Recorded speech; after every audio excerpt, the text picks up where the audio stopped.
What is going on, everybody? It's KB. Before the episode starts, make sure you go check out StreamerSZN's brand new theme music. That's right.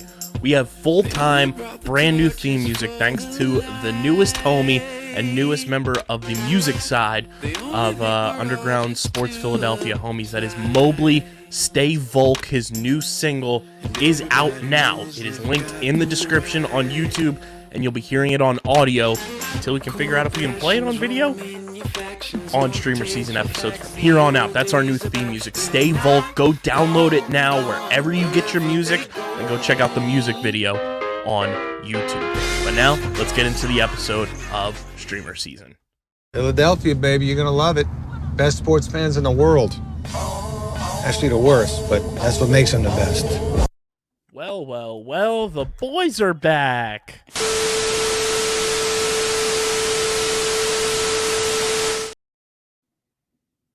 Going on, fellow streamers? Welcome into another edition of StreamerSZN, the exclusive streaming platform, TV and movie podcast on the Underground Sports Philadelphia Podcast Network. 2 out of the 3 Cowabunga boys are back. It's KB and Christian. It's been a while. I know it's been inconsistencies with posting the pod and getting episodes up, but you know, when you operate a company that is on the backbone of Philly sports, sometimes things take priorities. Philly sports, lacrosse. I've had a lot going on, and you know, with shows dropping their release dates on different days, it threw us off a ton, and just trying to get everything under wraps. So apologies for the inconsistencies, but we are back and hopefully on track for at least the next month and a half, because Loki Season 2 is here. Christian and I also did a live watch-along to the premiere, which is over on the StreamerSZN YouTube channel. Yes, that's a thing. So go check that out when you get a chance to. If you want to see us react to all that good stuff, youtube.com/@StreamerSZN. But we're going to break down the Loki Season 2 premiere. I'm going to break down Ahsoka episodes 6 through 8, because that's how long it's been since myself and the boy Joe Andress have recorded with Ahsoka. And then we'll get into the streaming platform Multiverse news and notes, with obviously a big one coming recently with the WGA strike, allegedly soon coming to a close. It's going to come to a close, Yeah. And it technically already has. It's just pending member vote. Correct. So we'll get into that and a whole bunch of other stuff that may come into our minds. But before we get into everything, make sure you guys are following us on the socials at StreamerSZN, Twitter, Instagram, Threads, and on TikTok at StreamerSZN Pod. And follow the main account as well at Underground PHI. Follow Christian on Twitter at @thewiz_PHI. Follow me at KBIZZL311. Follow Dylan. Yes, he's still part of the show. We just have somehow had scheduling inconsistencies. Dylan's time slipping, actually. Yeah, believe it or not. We'll get him in a futures past present, right? Sure. Yeah. Something like that. Yes. He's time slipping something right now, around there. so we'll hopefully have him on sooner rather than later. But let's get into that. Follow us on the socials. Subscribe to the podcast feed, Apple, Spotify. Of course, we've had some slips, no pun intended, without some episodes. So go subscribe. It will mean a lot and help the feed get back up and running. Wherever you get your podcast, Apple, Spotify, and of course, subscribe to the Underground Sports Philadelphia YouTube channel, youtube.com/@Underground Sports Philadelphia. That's where you get full video episodes of this show, hopefully now, every single week moving forward. And you get full video episodes of every podcast on our network. You get live streams, clips, original video content, shorts. It's all on our YouTube channel, youtube.com/@Underground Sports Philadelphia. We are currently at 558 subscribers. Need to get to 600 sooner rather than later. So go subscribe so we all don't start time slipping. And of course, go get your merch, phiapparel.co. They're the best in the game. Gear up for Red October. Get your Eagles merch. And of course, get your Underground Sports Philadelphia podcast merch. Get your streamer season shirts, hoodies. Hoodie season is practically here. It's the most comfortable hoodie I own. It's the coolest hoodie I own.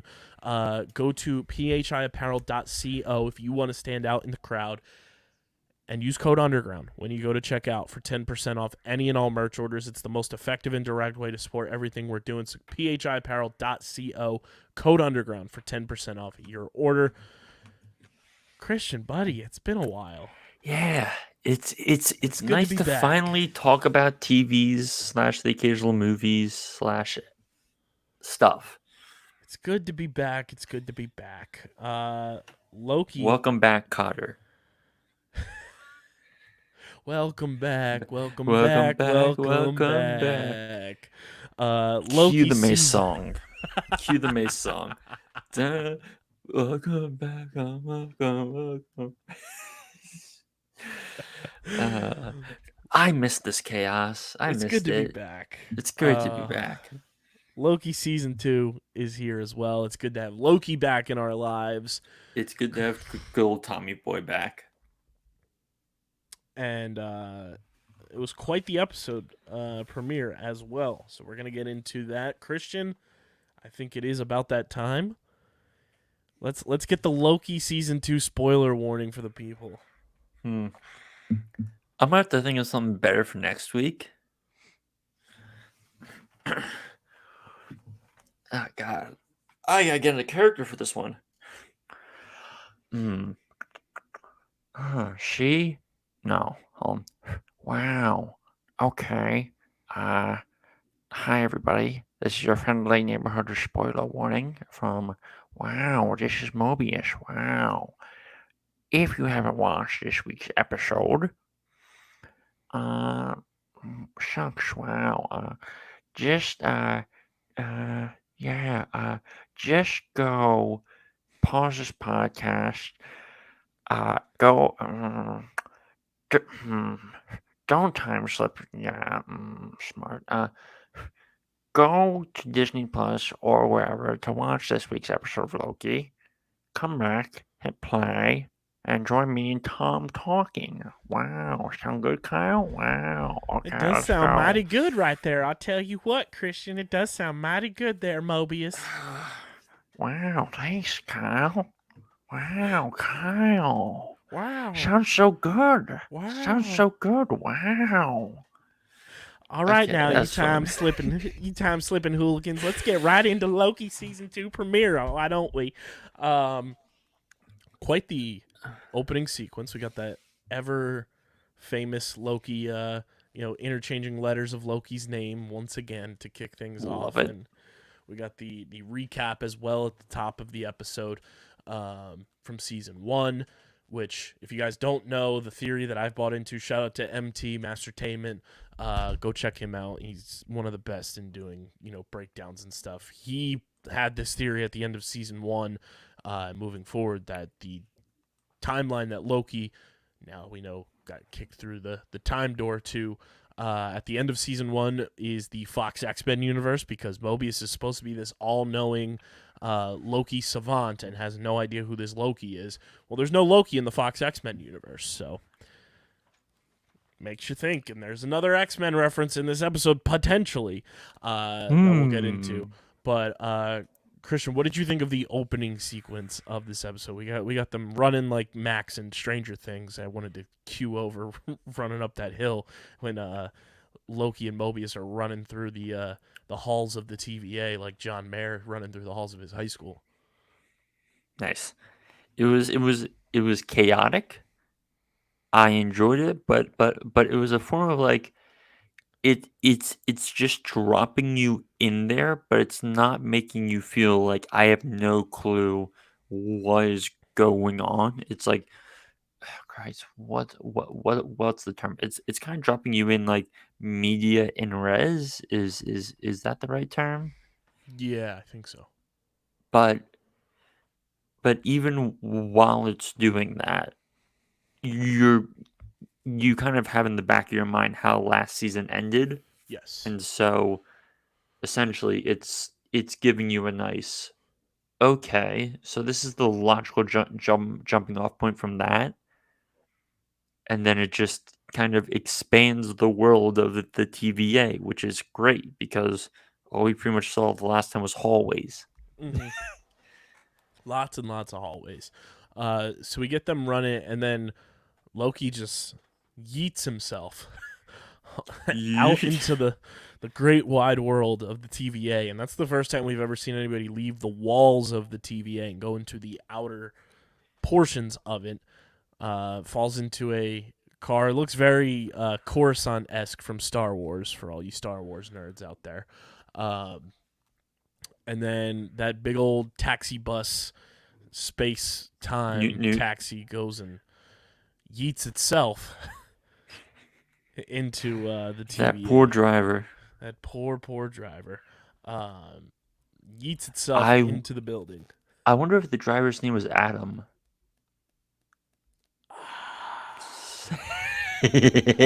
More. Couldn't resist it. Couldn't resist it, Kyle. I'm sorry. Bangs on hypothetical wall. Oh, that was good. Thank you. So yeah, then we get the orange TV falling to the ground, and then we see Casey again for the first time since season 1. He was obviously the TVA worker who had all the Infinity Stones in his desk that were effectively paperweights in the TVA. He has no idea who Loki is, which just goes to show you that this universe is a little messed up. It's a little jacked up. And then we get this really cool TVA-looking crest that we've never seen before, I don't think, on the ground. That looks really cool. I need that on a shirt, like ASAP. I'm wondering if that's going to come into play as something we see on like the Hunter outfits or anything later on in this season, but very cool logo. And then we get Loki time slipping for the first time, which is very reminiscent of Miles Morales in Into the Spider-Verse. Yeah, I was gonna say this when we first saw this in trailers.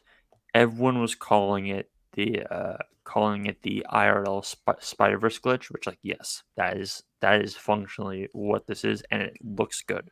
It looks great. There's a ton to speculate when it comes to what's going to happen as Loki continues to time slip, because he doesn't have anything like we saw Miles get Into the Spider-Verse, and we're going to reference that a ton as we see Loki time slipping because it's the easiest way to correlate it. But Miles ends up getting, the wristband or whatever it is to help him prevent from doing that in Into the Spider-Verse. So we'll see if Loki eventually gets that, or if this whole little excursion across the bridge that Mobius goes on in this episode actually works. But Loki time slips. The visual of it is very, very cool, and there's slow-mo still shots of it on social media already, and you can kind of see like the spliffs in Loki's body, and it looks very cool, very clean. And then Loki comes back briefly, if I'm remembering correctly. I know we just watched it, but he comes back to the universe that he was originally from, and Mobius knows who he is. Yeah. And that was like, okay, where's he coming from? Where's he going to? And from what we can gather now, Loki is time slipping between the past and the quote-unquote present, which is technically the past's future.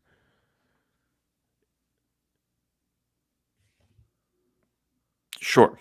You lost me with the past future, but everything else you had me. Days of Future Past. So yeah, that's kind of where we are gathering from there, is that as Loki's time slipping, he's going to the past and then coming back to present day TVA, which is kind of interesting because that was an aspect I wasn't expecting from the time slipping thing. I thought it would have been to different timelines, which it technically is, but he's just going to the past version of where he is, which is a fun little twist because then you're kind of getting a grasp on how, I feel like we're getting a look into how the TVA kind of came to be almost as he's time slipping backwards. But what did you make of that whole dynamic of he's going between the past and the present? What the show did exceptionally well is they managed to cut back and forth and show how the past was affecting the future and how the past would affect the future when Loki would come. Well, sorry, how the past would affect the present, and how what Loki was doing in the past would affect both what other people in the present know and would affect things he would end up doing in the present. So it's a nice kind of I it, one thing's clear with this show is that they are they're working very hard to make sure that you cognitively understand the time jumping back and forth, and they block it and pace it in a way where it's not going too fast, but it's not going too slow, and it's also entertaining while doing it and not being too dense. Like it is just exceptionally like that entire just sequence, especially with my boy Ki Hui Kwan, it that's just great filmmaking. That's just Mm-hmm. great filmmaking there. Yeah, and I mean, um, as we went through, this episode, Mobius trying to figure out what the hell is going on with Loki, as he continues to time slip, and he's going through these different universes, and I think the important thing to take away from this episode too, before we keep it pushing with what actually happened, like at least episode 1 kind of showed why Jonathan Major's whole legal situation isn't affecting the show so far. So far. Well, You know, all of this was filmed before the Leo situation, at correct. least. Yeah. So it doesn't mess with his character because we obviously open up with a giant Jonathan Majors face as Kang. Yeah.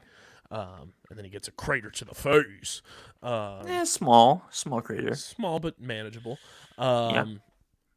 And then we also like the dynamics of scene switching too. We were talking about this when we were doing just our watch along, like jumping from where Loki was to what present day was, and seeing just the differences in whatever room they were in was very, very well done and very, very cool. And I was talking about this a lot during our watch along, which guys, check out the StreamerSZN YouTube channel where Kyle's gonna be posting that at some point. Of all the Marvel shows, and this sucks to say because I was so excited for Secret Invasion, production design. Like everything in Loki feels tangible. Even when we do go to a larger CGI sequence, a good bit of it feels tangible and it doesn't feel flat. Yes. The environment actually feels three-dimensional and not flat. And it just makes me happy to see a show have to have a Marvel show that's like proper sci-fi and not like real world Falcon and Winter Soldier based. Like be so feel and look so tangible. Yeah, 100%. And we talked too on the watch along, our preseason score prediction for the show is going to be in the 8s to kind of leave room for improvement. So just so everybody knows that. But I also loved the scene when Loki's just in that room by himself, and we've got like the old school like tape player situation going on. Which if anybody's out there can clip that for me, I would love that so that it's Loki playing Dancing on My Own for the fills. Just saying. Um, but it starts off cut off of what the actual like message is that's being said, and it's Jonathan Major's voice as Kang talking about taking over the world, and someone being right by his side, and you don't know who he's exactly talking to, and then Loki rewinds it, and you can hear he's talking to the one and only Ravonna Renslayer, who the last time we saw her, she was walking through a time door to go figure out a situation. And obviously, if you know the comics, if you listen to our Loki season 1 breakdowns all the way back in 2021, which is crazy to think that that's when that show came out, Ravonna Renslayer is the love interest of Kang the Conqueror. So they are thick as thieves, and we obviously know, if you guys saw not Multiverse Menace, Quantumania, Ravonna Renslayer is in this season. We will see her at some point. And that one post-credit scene from Quantumania is a scene from Loki Season 2 with Victor Timely, so we'll eventually see that as well. So if you haven't seen Quantumania, obviously it was, there's mixed reviews on it, but there's some important aspects from that for Loki Season 2 in particular that I would suggest just giving it a watch through and picking up on some key points. But we get your boy, Christian, Ki Huy Kwan. You brought it up there. What a perfect casting job, and what a perfect script writing for such an elegant and amazing actor. And what is so great is they don't try to force him to play a character. They just kind of let him be Key, and they let him kind of fit his way in. Yep. And it's so fun. It's so unbelievably fun. Like, for anyone who's seen Everything Everywhere All at Once, which Kyle and I showed to Kyle, he has a way of delivering comedic dialogue. Like, he understands the pitter patter and tone so well that him bantering off of Tom Hiddleston and Owen Wilson is just pitch perfect. It's pitch perfect. It's stupendous. It is truly like the perfect chemistry dynamic between those three, and I don't know if they could have done it better, because they simply couldn't. It was that good, and it feels like those three have been acting together their whole lives, and they just fit so well. Huge fan of just how that all worked, and the dynamic of that entire sequence was awesome, and it just showed more of like the splicing of scenes. You go back into the quote unquote past with Ki Huy Kwan, and he's like remembering things in the present, and it's just such good like tying together of different scenes happening at the same time. Dare I say, everything everywhere all at once. Nice. Great casting though for OB, aka Ouroboros, the title of this episode. How key do you think his character is going to be, no pun intended there, for this season? Because I feel like you just don't cast Ki Huy Kwan for one episode. I feel like he's going to be a mainstay this season. I feel like, given that he's kind of the sciencey guy, and he's the guy with a tangible knowledge, that I still think it's really gonna be the Tom and Owen show. Mm-hmm. But I do feel like he's going to fill the Ramona role from season 1, and kind of be that, like somewhat grounding force, except like he's going to be a more comedic thing, which I'm totally 100% fine with. Like, give just like, even if he only shows up in like 3 more episodes, I will enjoy every one of those scenes. Oh, 100%. I will enjoy every one of those scenes.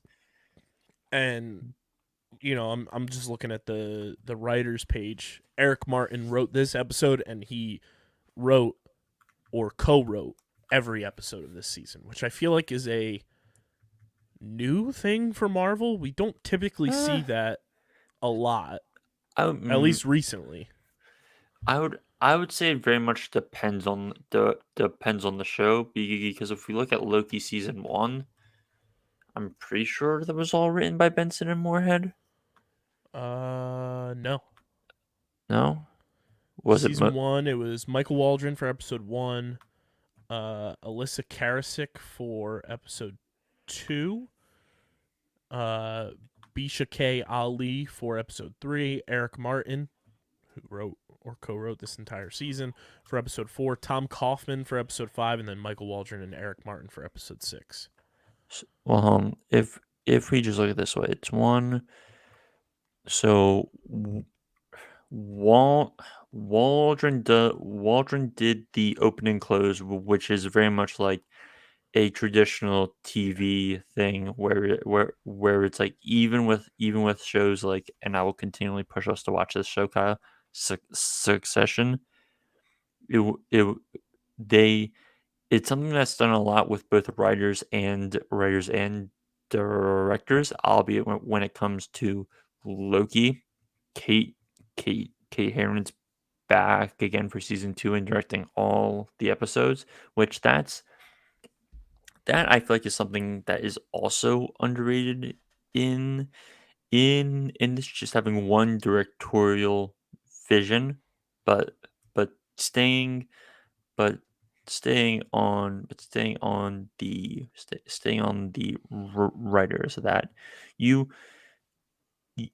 So it was a 6-episode first season, but 1 to basically half of the season was written by 2 people.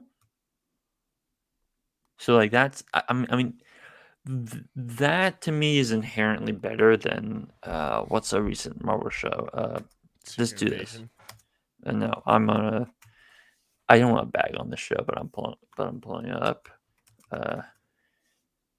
How many writers did She-Hulk have? A lot. Because I feel like that two written by Jessica Gao, Francis Gales, and Jacqueline Gales, right? Melissa Hunter, Dana Schwartz, Kara Brown, Zeb Wells, Cody Ziegler, and Jessica Gao did the closing. But that's 1, 2, 3, 4, 5, 6, 7, 8, 7, 8. But it's a pairing. So 7 different writers on 9 episodes, and you have 1, 2, and you have 2 different directors. So I think part of Loki's success is just the stability and the creative forces behind it, and now like Waldron's not writing season 2, right? No, he's I think like executive producer, if Yeah. I'm not mistaken. And this season is all written by It's yeah, Eric Martin's involved in on writing every episode. yeah, exactly. So And Benson and Moorhead direct 4 out of the 6. yeah, like, And I this mean, is next week's episode is Dan DeLiu, who has worked on a shit ton of Marvel projects, and has worked with Owen Wilson in the past for Night at the Museum and Night at the Museum Battle at the Smithsonian. sure, fine, But whatever. also worked on Iron Man 3, Captain America the Winter Soldier, Captain America Civil War, Avengers Infinity War, and Avengers Endgame. Along with a whole bunch of other unreal projects. And I would just like to say Iron Man 3, directed by Shane Black, which this first episode did have a little bit of Shane Black energy. So hopefully that rubs off on him. He was also a second unit director for Eternals and Ant-Man and the Wasp: Quantumania.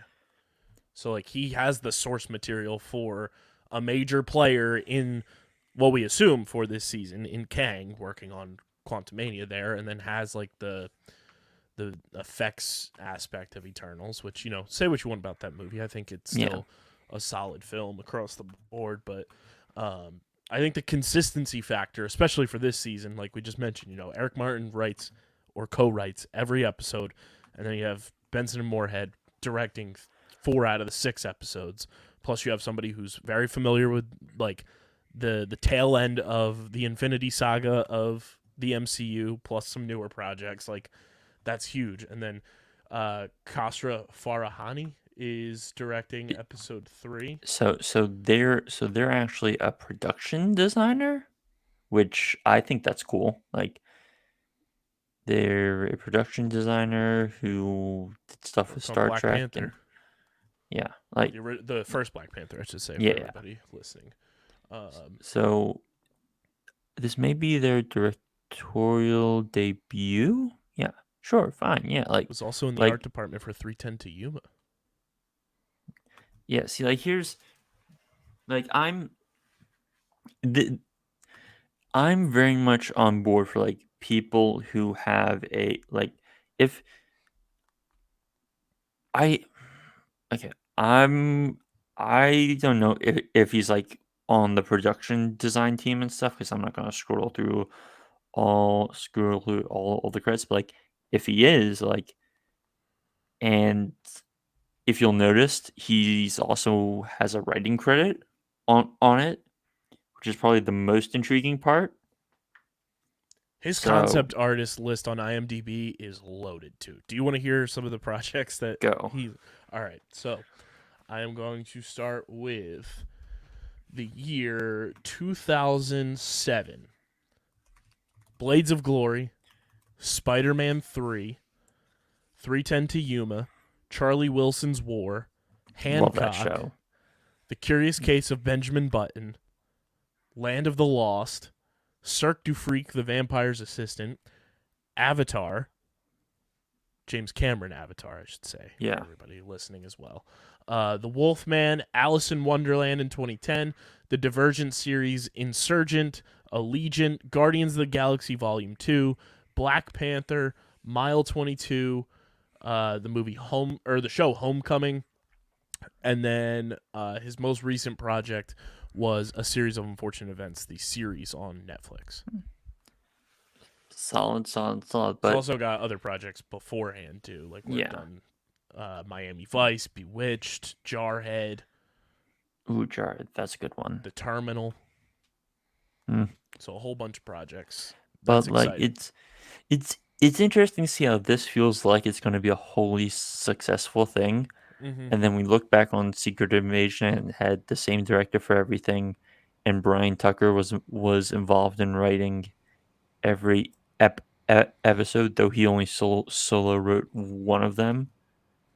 Kind of the same thing And with Miss Marvel too. Like Miss Marvel had the same director, I'm pretty sure, for every episode, and like it just felt rushed. Which I mean, even the directors admitted to that. But like that's the crapshoot that it has been with a lot of these Marvel projects on Disney Plus. Is like you can have that consistency factor, but it's not always going to pan out the way you expect it to. And and then you see just the hodgepodge that ended up being the behind the scenes for She-Hulk. I mean, Loki is one of those things that I feel like moved the needle hardcore for Disney Plus Marvel projects in 2021, along with the success of WandaVision. That like that's what really pushed forward like the oversaturation I think we got in 2022, where there was a new Marvel project on Disney Plus like every 3 months. yeah, like they're the level of control in this show is I don't think something we've seen from a Marvel show since before the reveal in WandaVision, Mm-hmm. which is a long time. But like the way that this show historically has like kept us guessing and going and thinking through things very much makes me think of how I was watching WandaVision, but I started like after like 6 episodes were out and stuff. And I'm watching the first few episodes. I'm like, okay, where's this going? And then we get to the part where Wanda kicks Monica Rambeau out, and it is revealed what Wanda's been doing. You're like, oh, okay. Like this I feel is like the only other Marvel show that has managed to do that type of thing to some level historically on a consistent basis. And now already in the first episode of season 1, we're like, okay, yeah, this is what we want. Yeah, like it feels like we truly picked up from season 1 too, and that's something that hasn't been the case with Marvel, because this is the first show that has gotten a season 2 in a true form from the Marvel Disney Plus shows that has come out. At least obviously we're getting an animated series with What If and stuff like that, but a true season 2 has not happened until now, and it feels like perfect symmetry of lining up where we left off in season 1. And I would also just say that, and you I can't remember if you and I talked about this before or after or during the watch along, but of all the Marvel shows and of basically all of the Marvel movies, Loki's been the only product where we're consistently like, we're like an episode or two in, and we're like, we have no clue how this is going to end. Because Yeah. if you go back to our Secret Invasion thing, we were like, oh, Gravik's probably gonna be dead at the end. If you go back to She-Hulk, it's it's like, oh, She-Hulk's probably gonna triumph in the end, and we'll have that character in here now. Loki consistently feels like it has stakes and that something's going to happen, but we don't know where we don't know where that thing is going. And that's the rare thing that's been missed in this MCU phase. That all this stuff, for the lack of a better term, has just been giving us characters, but there's been giving us no purpose. And it's like Multiverse Saga. It's like, okay, you keep giving us characters, but you're giving us characters with what point? And I'll keep shouting it to the heavens. Why are you giving us Brett Goldstein Hercules, and we don't know if we're ever gonna see that character outside of Secret Wars? Like, it is a fundamentally it has fundamentally been a mess of a better part of 4 years at this point. And we've talked about this on the pod too. Like, there was never, like, one of the things that Phase 4 lacked heavily was there was no team up event like we got throughout the Multiverse saga, or the Infinity Saga. I'm sorry, where we got the Avengers teaming up. We got the Civil War event happening, and the split of the Avengers against each other. Like, there was no team up event. It was just singularity properties across the board where there would be subtle references to different people, but we never got a true team up throughout all of Phase 4. And that's something that lacked heavily in progressing to where the multiverse saga is going to get eventually with, Kang Dynasty, with Secret Wars and things like that. The only other team up, quote unquote, we got was truly a Sony property, and that was, Spider-Man. See, I would just counter your team up point by saying we really got like a bunch of mini team ups, if you think about it, because Falcon and the Winter Soldier was, you have Bucky and Sam. We got more And duos, I would say, than team ups. Yeah, we got a lot more like duos and trios more than like 8, 6, 7. Which Like, is what I mean. Like, it was like references and like mini type of like things, but it wasn't like a true like come together type of moment. You know, we got Come our together, Hawkeye and Kate kumbaya. Bishop. We got our Black Widow and Yelena. We got Shuri and Namor kind of fighting with each other, but really being like anti-hero type of Shuri, situations. Namor. And Shuri and her mom as well. See, I fundamentally don't think you can call any Black Panther movie a team up movie Yeah. simply because you literally have an entire nation at the core of those films, and so you have basically 5 central figures Yeah. from Wakanda, so they're already their own team, and there's typically one outside force. Mm-hmm. So We got Thor and Jane Foster and a bunch of like 12-year-olds. God, Christian Bale was so good in that film, but he got jack shit We to got do. She-Hulk and Daredevil together, which was fun for those 2 episodes. And I mean, teased it so hard, and then it's like, where? and I mean, it just never culminated into like a massive like event type of situation, which I think lacked heavily. Loki truly feels like the glue of Marvel right now.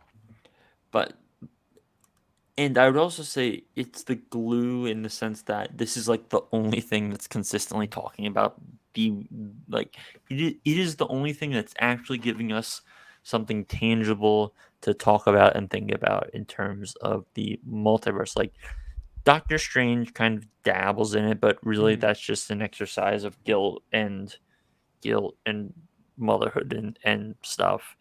And I think Doctor And Strange is kind of just like a foundation brick for like the and live then action like multiverse stuff. and then Ant-Man is a film. Like Majors does good in that film, but it's drastically underserved. And so it's just like this Loki's been the one thing that's more than anything else. And we only have what equates to maybe let's just say 45 times 12. So 45 for 3. 540. Well, no, I'm trying to calculate the number of hours. Oh. 3, 6, 9 hours, because let's just say 6 45-minute episodes per season. Because Sure. you have in what equates to the better part of 4 MCU movies, Loki's done more to move the last 3.5, 4 years of Marvel storytelling forward. Mm-hmm. And I'm not sure who that really impacts. Is it a testament to the Loki character, or a testament to how mismanaged this has been by Kevin Feige? Which I think I don't even know if it was really all on Kevin Feige either.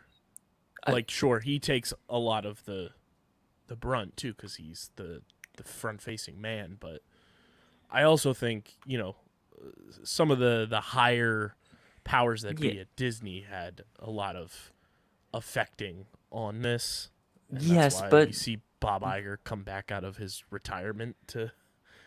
yeah, but part of the problem here is that Marvel operates on these grand, basically decade-long plans. But in this case, they're really operating on a 6-year plan that's becoming a 7-year plan because of strikes and movies and stuff, yada, yada, et cetera, et cetera. But they're both replacing their core, finding a new core, casting new people, giving us more characters, and just keeps giving us more characters while also giving us stuff with characters from the old stuff. It's like, when are we going to see Thor again? I don't know. Is Thor actually in the Avengers still? I don't know. There's We don't even know there if the Avengers exist right now. exactly. Fair. It is fundamentally we're like Kevin Feige is the head of Marvel Studios.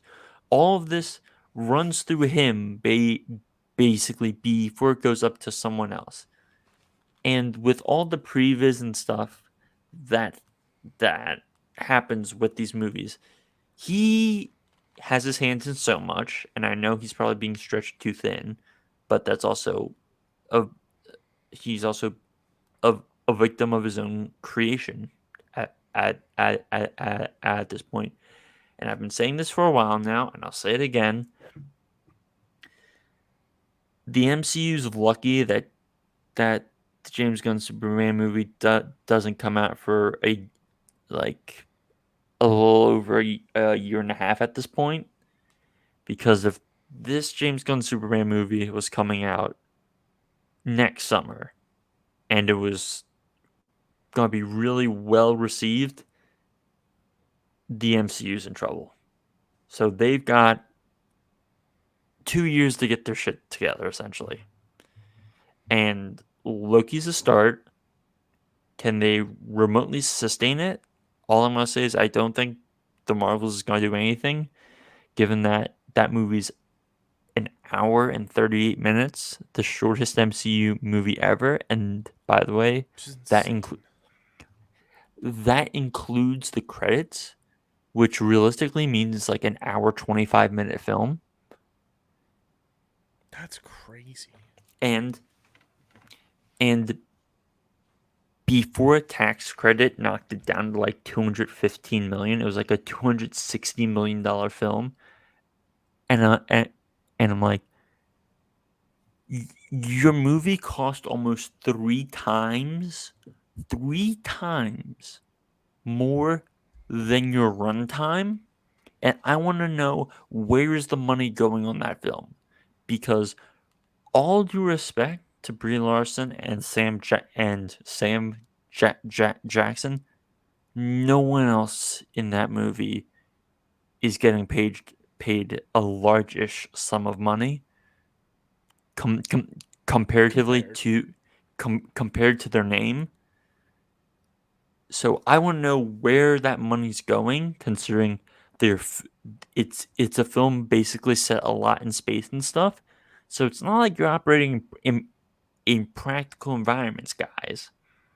Anyway, let's get back on Loki to talk through the plot, because that was like a 20-minute diatribe there. Yeah. Ki Hu Kwan, great time slipping, cutting, face peeling off, time extractor. Let's go from there. Yeah. A lot of wow puns, a lot of skin peeling. And they had to go and get the temporal aura extractor to effectively try to stop Loki from time slipping, falling into a black hole, out of existence, and his body turning into spaghetti. I love the entire dynamic of that scene. Just stupendous. Hilarious, stupid, silly comedy, and just purely well done. Love it. You just love to see it. You love to see Ki get to just be chaotic. So much fun.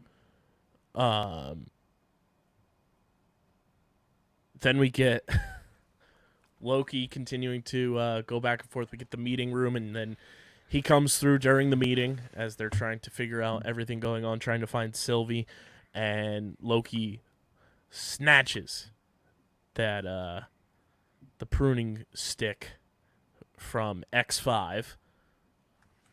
Kind of interesting that his name is X5. But going into that door kind of looked a little familiar. Get your tinfoil hats on, folks. That door had a big old X logo on it. Looked very hidden Easter eggy for X-Men. I'm just saying, we've been getting X-Men teasers a lot in some of these Marvel projects. You know, between Miss Marvel being revealed as a mutant, Namor is a mutant. We got the whole Wolverine teaser in She-Hulk on the website talking about a man with claws gets into a bar fight. We've been getting more and more hints at X-Men, and you know, I think it's no coincidence that this week, as the WGA strike, got announced that they came to an agreement that Marvel was going to start accepting and screening through scripts for their X-Men film. Whee! They better use that damn theme. Oh, they will. They better use that damn theme. They will. Because they did it in Miss Marvel when they revealed her as a mutant. Yeah. But Loki takes that pruning stick and shows off the Kang the Conqueror wall. That he sees in the past. Cool, which was very cool. Like, very cool transition. And everybody was like, "Egad!" It's like Harry Potter. He's back, and talking about the Time War and everything. And he knows what's going to happen because he got to the end of time with Sylvie in season 1, obviously. And then they go to our boy, and they gotta figure out how to stop him from time slipping. So Mobius puts on a giant Fall Guys astronaut outfit to go and stop Loki from time slipping. He's got an hour. Actually, I stand corrected. He had 5 minutes to go and do it. And I don't think I've ever seen anybody hoof it slower than I did with Mobius and Mobius. Truly slow. I don't know if it was the suit slowing him down or if it was just Mobius does not have that speed, boy. He gets to where he needs to, puts the thing in, and he's just waiting and waiting. Loki is traveling through, trying to figure out some things and get to where he needs to go to get that time stick. And OB is like, bruh, we got to shut it down. We got to hit the Buffalo Wild Wings overtime button and call it a game because we got to close and come back tomorrow. And Mobius is like, give him more time. Give him more time. Wow. And where Loki is, we find a Sylvie variant. It's clearly a Sylvie variant. Different hair. She knows Loki, which is interesting. That's the only glimpse of Sylvie we get in the main portion of the episode. This is the Sylvie we've seen throughout the trailers as well. So I'm curious to find out what Sylvie this is, where she's from, and how she knows Loki. So many questions. Which is good, I think, for an episode, like a premiere episode, to leave you with wanting more and wanting questions answered is a good thing. Yeah, like it not for me to dig back at Secret Invasion, but the problem with Secret Invasion was they answered too many questions immediately every episode. Yeah. And I mean, we're going to compare it there because that's the most recent Marvel project we've had. And it's just apples and oranges, but, you know, it's our most recent thing to bounce off of. Then we get Loki bouncing through and saving Mobius before he shreds all of his skin off and fades into time, which was just like very nearing the end of an episode. We're not going to kill off our character, but we're going to have a fun way to save him type of trope. And then we have a phone ringing in that Loki universe. Any guesses of who was calling the phone, Christian?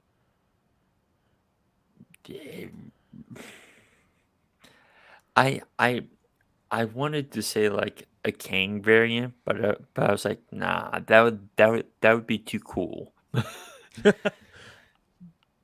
Something tells me Miss Minutes had that thing ringing. Well, considering the fact we don't see her at all during the episode, that is very interesting. Because we know from the trailer Miss Minutes is like a sentient being. Like, she exists outside of just being digital, because we see her at the World's Fair as a ghost. So we've seen her come to life, and who knows what she is. Is she a Kang variant? Well, we still don't really know what Miss Minutes is, other than that she's voiced by the ever so amazing and wildly talented Tara Strong. Also, could be Ravonna, a Ravonna Renslayer variant calling the phone. But let us know in the YouTube comment section who you think was making that hotline bling. We cut to the credits, though, after a wild episode, and then we get a post-credit scene. Thank goodness we get a post-credit scene. We didn't get a single one in Secret Invasion. Very Marvel-esque. Bring back the post-credit scenes. We get Season 1 Sylvie that we saw kick Tom Hiddleston through that door. Coming through her time door into, what was it, Broxton, Oklahoma? Yeah, Broxton or Braxton. In 1982, which is a time period I think is new to the MCU timeline. And she hits up McDonald's. She doesn't want rat, possum, or anything with a face. And she's taking everything in. And at that moment, that told me Sylvie experienced something where she remembered her past life. You know, before traveling through time and everything, where we hear the message, too, during this episode that, you know, TVA stole people from the timeline, wiped their memories, and that's the first time we really heard that outside of Loki's voice be, like, repeated. But she was taking in, like, family dynamics and taking in just, like, the aspect of, like, going and having a meal somewhere, and she was like, I want to try everything. Very interesting post-credit scene. Obviously, we know Marvel and McDonald's have their brand collaboration for this show, and we see more of McDonald's in trailers we've gotten. But what did you make of the post-credit scene and what it could mean for this season with Sylvie? I don't know. Like you are the comic book guy. I am the cinematic language filmmaking guy. So I'm just here to see where this ride goes, brother. It's one of those things that left me with more questions. Overall, very fun episode. It's good to have Loki back in our lives. Christian, what are you thinking, man? What are your overall takeaways from episode 1, Ouroboros, before we get to our scores? Can't wait for more. I enjoyed myself a lot. I don't want to rate this too high because there's still plenty of other TV stuff I like more. But given other stuff that I've seen in terms of past Marvel shows, I'm going to generously is not the right word. I want to cautiously give it an 8.2. I'm right about there with you. I'm going to give it an 8.3. I thought it was very well done, very solid. Like I said, left you wanting more, but in a very good way. Was very fun. A lot of good, quick-witted humor from our boy Ki Huy Kwan, from Owen Wilson, and from Tom Hiddleston. And a very, very awesome episode to bring Loki back into our lives. So 8.2 plus 8.3 is 8.25, which rounds up in the math books to an 8.3. So an 8.3 out of 10 to kick things off for Loki Season 2. Very exciting to have Loki back. Woo. I'm going to be cutting here, and Christian will be back before you know it, so we can get into everybody's favorite segment, being back for the first time in a long time. I'm going to time slip real quick here.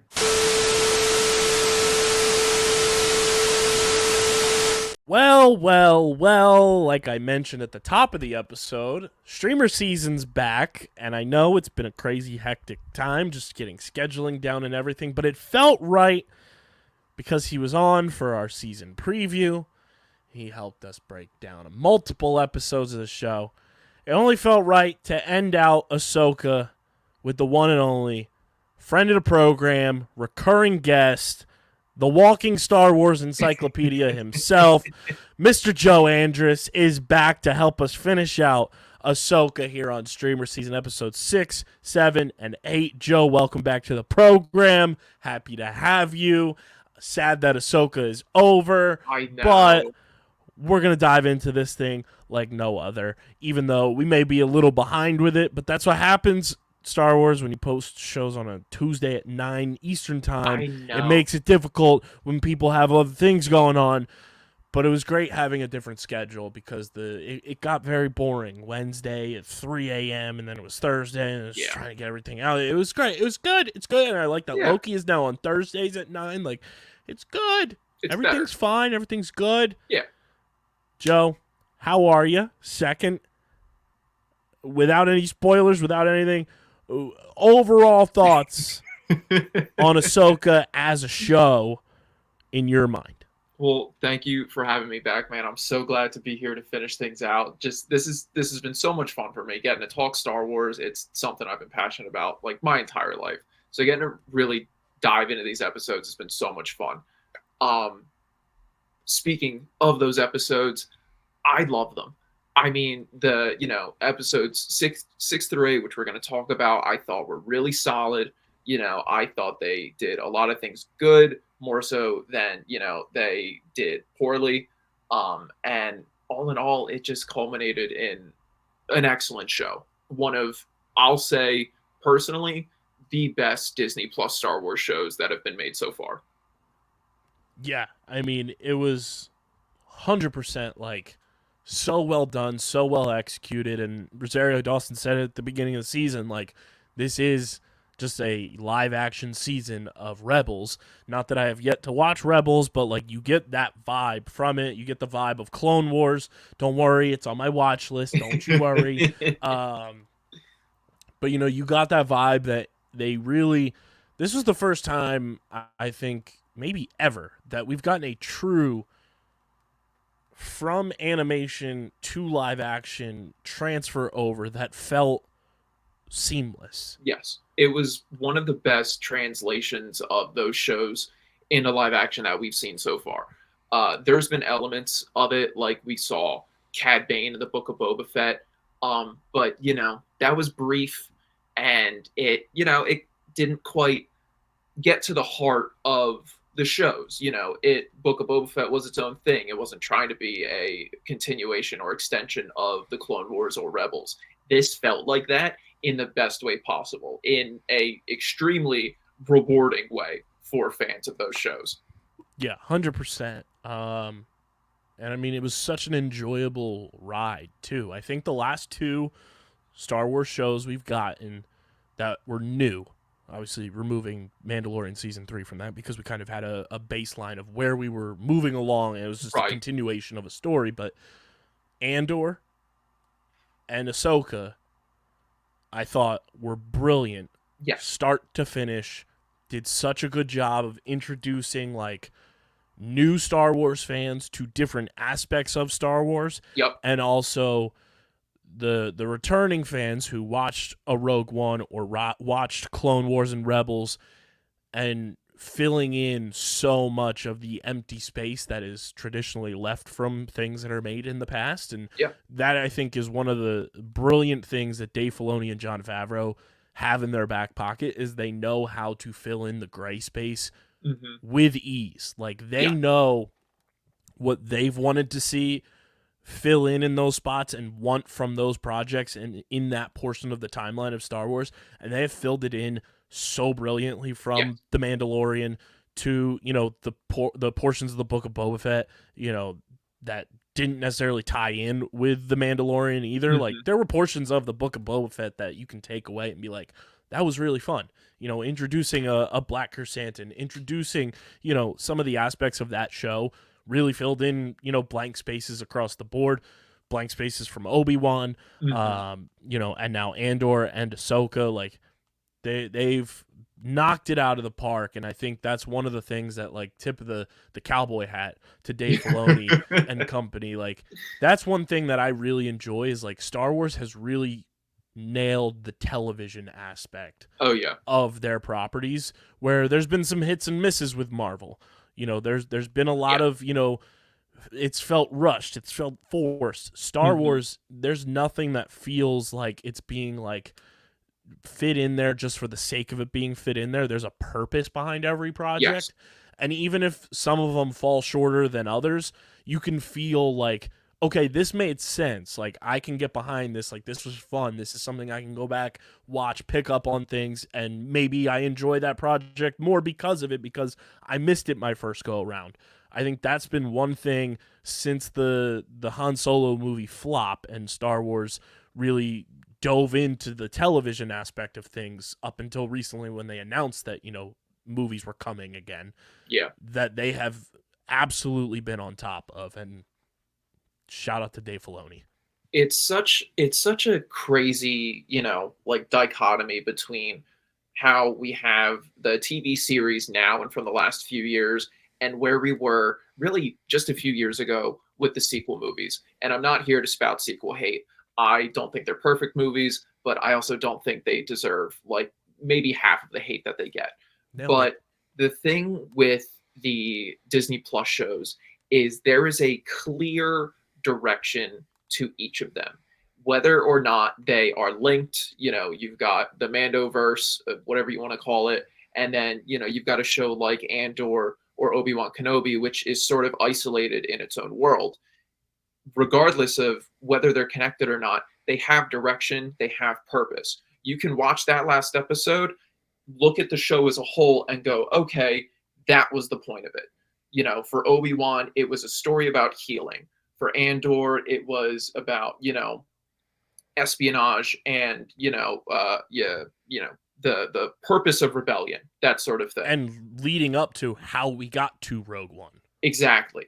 And with, just the way that the sequel movies were made, it's obvious, especially when you get to the Rise of Skywalker, the, mess that was.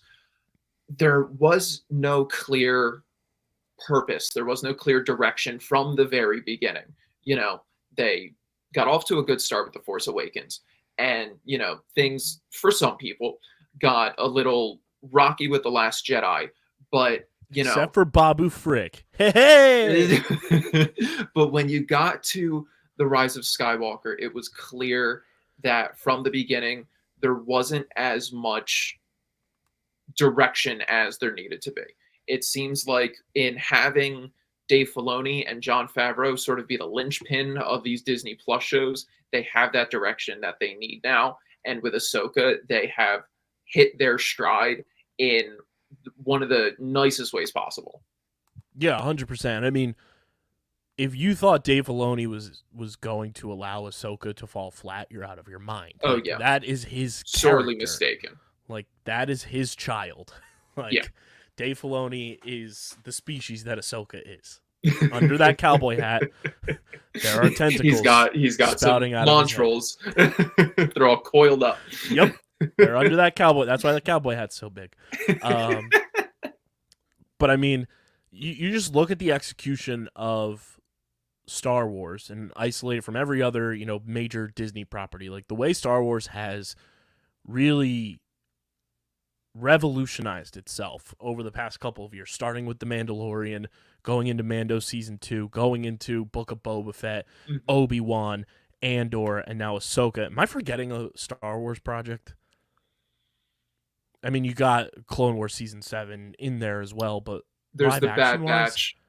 There's the Bad Batch Batch is in there too, that mixes in a bit, but I thought for a minute I thought I was forgetting a live action, but I don't think I am. I think you got them. Yeah. We've mentioned pretty much all of them so far. So I mean, all of those have done such a good job of, and Dylan, one of our co-hosts on this show, regularly talks about this as a Star Wars fan himself. Like, Star Wars isn't all about sand. It's not all about lightsabers. It's not all just Jedi and Sith. Like, it is a galaxy, and in this case, galaxies far, far away. A galaxy is huge. Yeah. There are other stories that you can tell in a Star Wars universe without having to draw a lightsaber once from your belt. Like, you can tell so many, and that's why Andor was so cool, because it was a completely different side of the Star Wars universe that didn't need a single lightsaber to move the story along. Yeah. You got a Kyber crystal reference, and that was it. Like, it was awesome. It was so much more human, and this is going to sound silly in the context of Star Wars, but it was so grounded. Like, just the, Same thing with Mando Season 1. Like, yes. but like the overarching story, the themes, like were very much had their parallels to the real world. Like Mm-hmm. it was one of the more, like I said, grounded stories where you can point to certain parts and it's like that is just like what is happening right outside my window. Right. And like same thing with Mando season 1, like I don't think there was a single lightsaber in that season, if I'm not mistaken. It was very like Western, like Wild Wild West. Did season 1 end with Luke, or was that season 2? Season 2, Okay. if I'm not mistaken. What was the season 1 finale of The Mandalorian? Of season 1? Stand Oh, by. it was the face off against Gideon.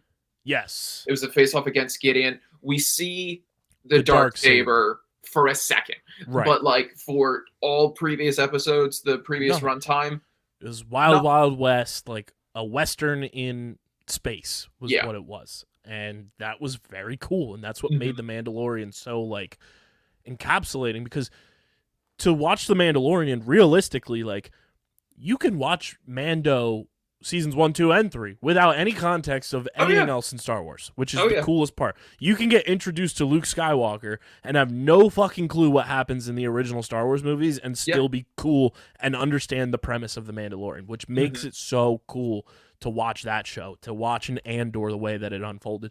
And same thing with Ahsoka, coming from my perspective, having not watched Rebels, but obviously I've watched Clone Wars, so I know her backstory as a character. But Right. I didn't watch Rebels. I don't know the true stories of an Ezra Bridger, of Sabine, of Chopper, of Hera. Like, I don't know their backstories from those seasons of the animated Rebels series, but I could still watch Ahsoka and fully enjoy everything that happened, Oh yeah. even with the minimal knowledge of those characters that I had.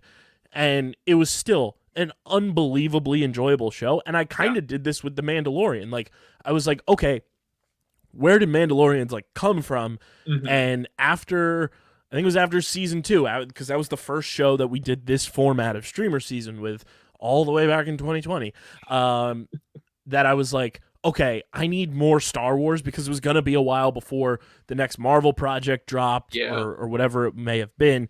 And I was like, I need something. Like, so I went on a binge and started watching Clone Wars. Yep. And I was like, okay, here we go. Like, now I'm learning this Mandalorian backstory. This is fucking cool. And made what I had already experienced watching Mando season 1 and 2 that much more like intriguing of what could potentially happen and come from that show. And that's what I'm fully expecting to happen when I eventually sit down and watch Rebels. Yes. Is like, okay, I'm going to take in all of this information. Now everything I just watched in Ahsoka is really fucking cool. What's going to happen in this Mandoverse movie now that involves everything from Rebels, from The Mandalorian? Like, it was just such a well put together show. And, you know, the cool part about this build up to this eventual Dave Filoni movie too is that like Ahsoka as a show standalone has no correlation to The Mandalorian whatsoever, outside of everybody thinking that the little shadow with the hyperspace going on is Grogu and Mando. Yeah. That's the only real connection outside of, you know, a couple of just basic Star Wars things that connect and intertwine. But it was so well done. We're going to get into it. Here is your Christian Wisnewski spoiler warning for Ahsoka. Hello, Jedis and Padawans and bounty hunters across the galaxy. This is your spoiler warning for Ahsoka. If you have not watched this week's episode, please pause the podcast, go watch this week's episode, and come back so you can join the journey and stop the Sith. Or am I the Sith? That is for you to decide. Enjoy this week's episode.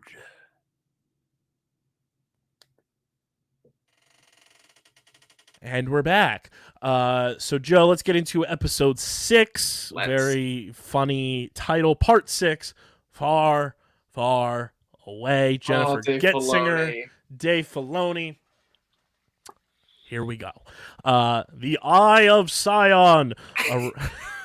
arrives on Paradia, the ancient homeworld of Morgan Elsbeth's people, the Dathomiri, and this portion alone was very, very interesting because it effectively said that they were not native to that planet and they just overtook it and made it their own. Which is so wild to me. Like, you talking about going into like moving from the show from like things like Ahsoka down to Rebels. I, being the walking encyclopedia that I am, go even further down to comics, down to books, down to actual visual encyclopedias. And just to know that this huge group, the Night Sisters of Dathomir, do not actually their ancestral origination is not from Dathomir. It blows everything wide open. It really makes a lot of sense though if you've watched Clone Wars specifically, like those fucking Night Sisters. Yes, you knew they came from some fucking weird ass place. They're so different from everything else having to do with the Force and the Jedi and the Sith. Like for the longest time, it's been it's Night Sister magic with a CK at the end because it's sci-fi. And if you put on the captions to watch the show, when Thrawn says magic the way that he does, it is spelled with a CK. Yes. And like for the longest time, it's like, oh, it's Night Sister magic. It's technically like the Force. It's sort of like derived from the dark side of the Force, but they've always seemed very otherworldly. And this gets to the heart of that. We actually get to see why. And if you have a basic premise understanding of Macbeth, you understand the three Night Sisters in this show in particular, which is very, very fun. Eric Voss from New Rockstars does a great breakdown of each sister and what they represent as well. So definitely go check that out for sure. Love me some Macbeth. Elsbeth, Balin Skull, and Shin Hati, and Sabine Wren meet the Great Mothers, a group of Night Sisters allied with Thrawn as they wait for the Grand Admiral. Balin Skull relates to Shin Hati his belief that the fall of the Jedi and the rise of the Empire were part of an inevitable cycle, one he intends to break. Now, this is fascinating to me because it's clear that like Balin Skull escaped Order 66 because he knows Anakin. Yes, he knows so much about Ahsoka, the Jedi. Yeah. Knows all of this. Has a lightsaber that we saw. Homeboy knew the Kyber crystal for. Hu Yang was familiar with the design of his lightsaber, and now he's trying to break that cycle, which is just fascinating from just a typical light side, dark side of the Force type of situation, and everything that you watch in Rebels, or in Clone Wars, when everything with Hu Yang, gets broken down and all the kids go looking for their Kyber crystals in the cave and everything, and just the whole dichotomy of that scale. And now he wants to break. It's who are you to want to go and break? What? Yeah. It's just a fascinating situation there with him and his character. Thrawn arrives aboard his Star Destroyer. Welcome to the Big Blue Daddy. He's here and he's so blue. He's so blue. I love the name of his ship, the Chimera. Yes, it features quite prominently in Rebels, for those who are familiar, and it is not in good shape. Yes. A lot of busted engines, a lot of parts missing, parts that look like they maybe were repaired by the Great Witches. So it's incredible to see in live action, having seen it in Rebels and what it's capable of, but it is not in the state that it once was. Yeah, so Joe, the walking encyclopedia that you are. Now, I know everybody who's listening to this probably has a basic premise because we are doing this a little bit later than when this episode came out on television, but give us a nice little synopsis of who the Big Blue Daddy Thrawn is. Let everybody know, everybody who's watched Rebels knows Thrawn, but give everybody that nice little synopsis if they may or may not know who the big bad blue man is. So real quickly, I'm going to take you all the way back to a mysterious and wild time known as the 1990s. During this time, no Star Wars movies coming out. The Phantom Menace didn't come out until 1999. So, what is Star Wars to do except create books for new stories? One such book was Heir to the Empire by Timothy Zahn, and it introduced Grand Admiral Thrawn, who, was a Grand Admiral in the Imperial Navy. And, he, as the title would suggest, wants to be the heir to the Empire. Now that the Emperor is gone, he wants to be its leader, crush the New Republic, this and that. He cements himself as an iconic villain in Star Wars canon at that time. That trilogy of books come out. He's featured in comics and the like. He is ultimately assassinated. He is not successful in his ventures, but the impact that he has on Star Wars fans who sought out that media was second to none. Fast forward, Disney decanonizes all those stories. They become legends. Fast forward even more, we've got Rebels. I believe it was season 3. They introduced Grand Admiral Thrawn. From what I remember, there wasn't a whole lot of lead up, not a whole lot of teasing of it. They just sort of like bring him in.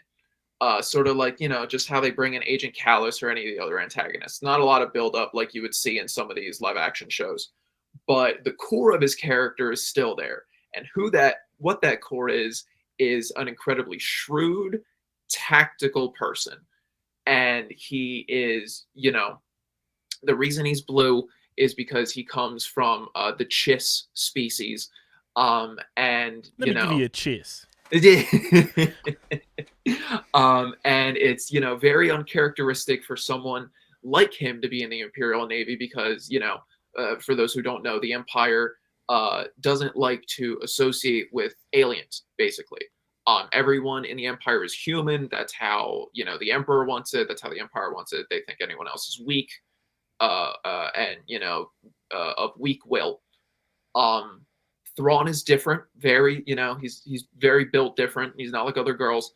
And he rises to the rank of Grand Admiral. And when we see him in Rebels, he, already has his fleet. He already has his forces. And basically becomes tasked with taking on the Phoenix Squadron, the Ghost Crew. And in each of his battles, just when you think the Ghost Crew has the upper hand, he pulls the rug out from underneath of them and, just shows how tactical he is and how strong he is as a military leader. We see him. He's also very skilled in hand-to-hand combat. We don't get to see a taste of that in Ahsoka, but he's seen like fighting with these personal droids, which are harken back to the old Dark Troopers from some of the old Star Wars video games, and Which we also saw in The Mandalorian. Yes, an evolution of those, and he is not one to be messed with, and he gives the Ghost Crew a run for their money time and time again until ultimately at the very end of Rebels season 4, Ezra, using the Purrgil that we've seen in Ahsoka up to this point, sacrifices himself, but then also takes Thrawn just away from everything to where he can't affect the rebellion, lead the Empire, and just mess with them anymore. This is fun. We should put a graphic out for this too. Where tier wise would you rank Thrawn as a Star Wars villain overall in the Star Wars universe? Obviously, you have your Vaders, your Mauls, you have the Emperor, obviously, and you have some other subsidiary villains and anti-heroes. Where do you think Thrawn falls? Is he a Mount Rushmore villain?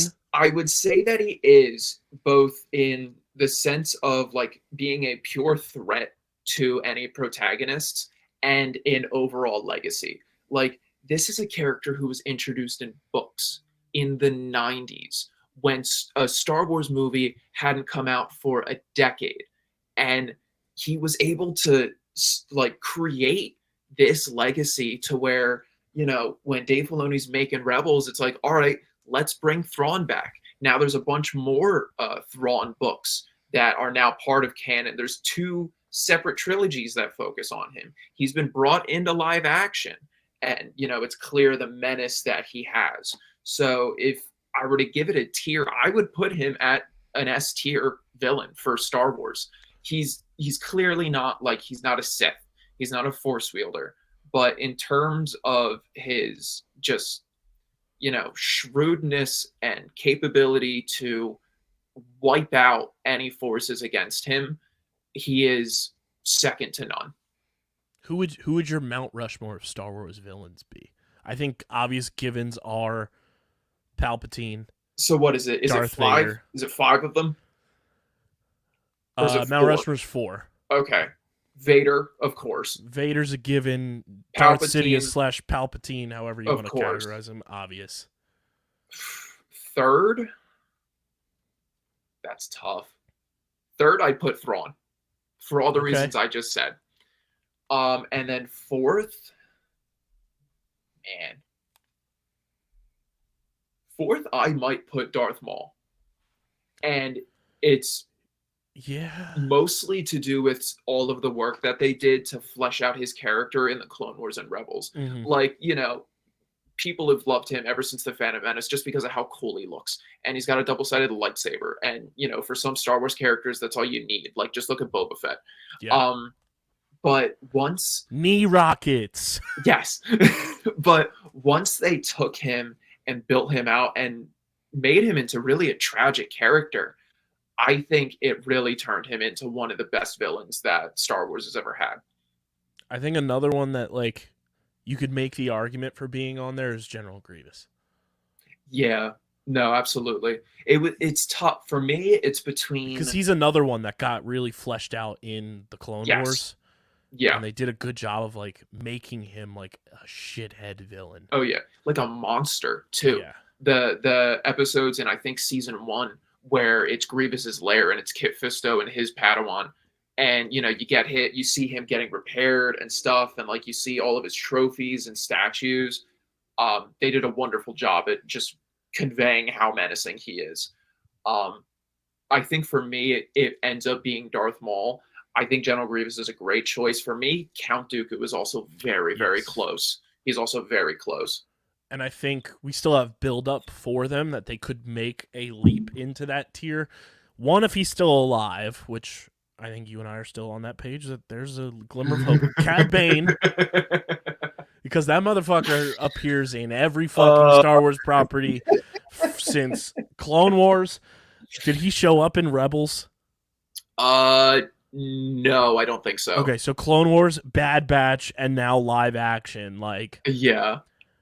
if he's alive, which I'm fully convinced he still is alive, everybody, Cad Bane has a chance because he's just a fucking menace and a pest and, like, just cool. If you He's want a cool villain. If you want to go off of characters that were like maybe not purely, but like predominantly in animated content, I'd say Cad Bane is up there. Oh, 100%. Yeah. And then I think someone else who has a great chance to make a leap, especially because we're fully convinced he's going to be in the Dave Filoni movie as well.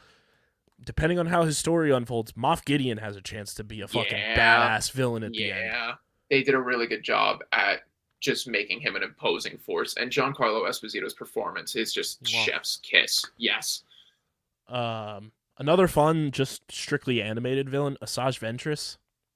Oh, she's so great. And again, I cannot recommend the Star Wars books enough because how, you know, Thrawn's story started in the books.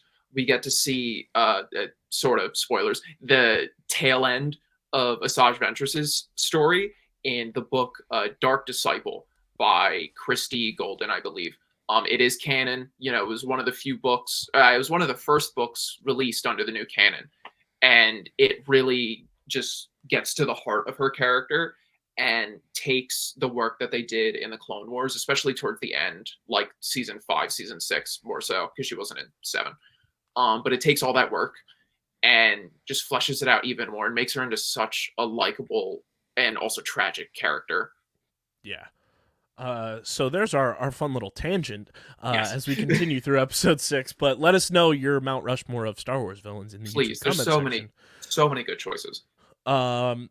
So the Chimera, obviously Thrawn ship, such a cool name too. Like I think Chimera is an underutilized mythological creature as well. Yes. Just for reference there. And honors Baylan Skoll's promise by providing Sabine Wren with provisions, a mount, and Bridger's whereabouts. And after Wren leaves, Thrawn orders Baylan and Shin Hati to follow her so that they can kill both her and Ezra. And surviving an ambush by bandits, Sabine encounters the native Noti, who are like these turtle, sand crab type of aliens, and follows them to their village. I saw a very hilarious watch along during this, and it's like, oh yeah, you're just a day late. We cooked Ezra. We ate him. We ate him for dinner tonight. You're a little too late. He was a little stringy, but she reunites with live action Ezra Bridger. And while tracking Ren, Baylan Skoll senses that there is a greater power on Paradia and tells Shin Hati that he intends to find and use it. As the Great Mother senses Ahsoka's imminent arrival, Thrawn demands all the details of her history from Morgan Elsbeth and prepares his defenses. Quite the episode, a lot packed into it, yes. A lot to just like unfold. It's still an episode that I feel like I need to go back and watch on its own to just really fully get everything from it.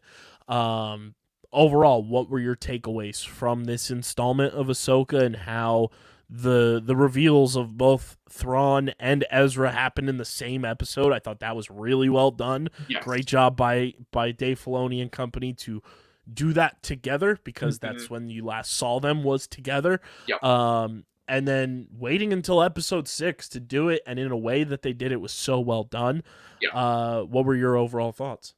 So that, like you said, that was the one hang up with going into Ahsoka, even like up until this point, was when and how are we going to see these two? Are they going to show us Thrawn and then not show us Ezra until the very last episode, or vice versa? I think ultimately the decision to show them both in one episode with a couple more to go was perfect, because, you got to give us something to look forward to. You got to give us a reason to care about, like, why we're at this point. Like, let us actually see what Ahsoka was fighting for, what Sabine was fighting for, why she sacrificed so much to get here. So yeah, ultimately I think that was awesome. The Thrawn reveal was chilling. The music that they played, seeing the Chimera fly overhead, and watching it dock where Baylan and Shin were. That thing needed to get bonked, by the way. Oh yeah. The way that it mounted like that. Chimera was horny. Filoni, what are you doing?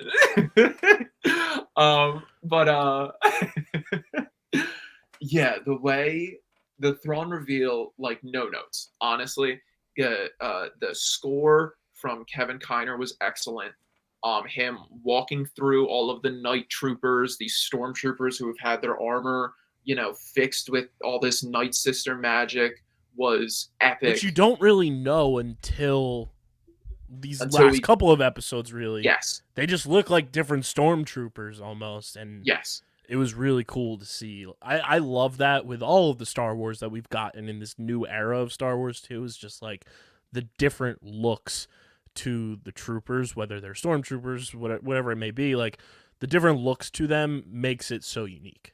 It's what made the prequels and the Clone Wars so exciting to me, was seeing all of the different clone troopers. Because, when we see them in Attack of the Clones, the vast majority of them just have the plain white armor, and there's a few where, like, captains, lieutenants have their colored markings.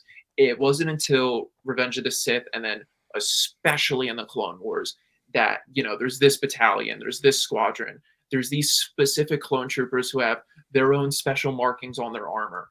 And getting to see, the Disney Plus shows lean into that personality is just fantastic. I remember how excited I was to see the Incinerator Stormtrooper in Mandalorian Season 1 towards the very end there. and then seeing like the mortar trooper in season 2, I'm pretty sure it was. Like we saw sand troopers like back in the Yes. day too, like to see Yeah. just like the different like armor and different markings and all It that. adds Like it adds so much personality to the yes, galaxy. it's a small detail that like goes a long way. Yes, it means so much. And ultimately, when you really get down to it, a lot of the time it is just to push toy sales because you're not gonna. Especially Legos. Yes, exactly. But Lego, we are open to an ad deal. Please. please, For the love of all that is Galaxy. that UCS Venator is so expensive. Just knock off like $100 for. We will Kyle do and Lego unboxings. I'll do like a 24-hour stream of building the UCS Venator. Like, just please ship it my way, knock off $100, whatever. But yeah, just seeing the Night Troopers, seeing just another unique form of Stormtrooper, it just adds so much character to the galaxy, and it also goes to show what a threat Thrawn is. Like, who are these stormtroopers? Why are they with him? Why are they so loyal to him even still, like after 10 years? And, to the point where they are basically patchwork together in service to him. It was an awesome reveal, like an awesome detail onto everything. And his one, like, trooper in charge with the gold face was I completely forgot about him. So creepy. It's so cool though, how everyone's thinking about the Roman Empire these days. Like, it was literally like a What's his name, like Econ or Enoch. Enoch. Yeah, Enoch is Joe's Roman Empire. And that name might have some sort of basis in mythology or like Roman history. I'm not sure. I remember somebody somewhere said something about it. Enoch is a prophet that is also Methuselah's father. Okay, so yeah, bit of a little biblical from Babylon. Some biblical history to it, which makes sense for Star Wars. Very much so, yeah.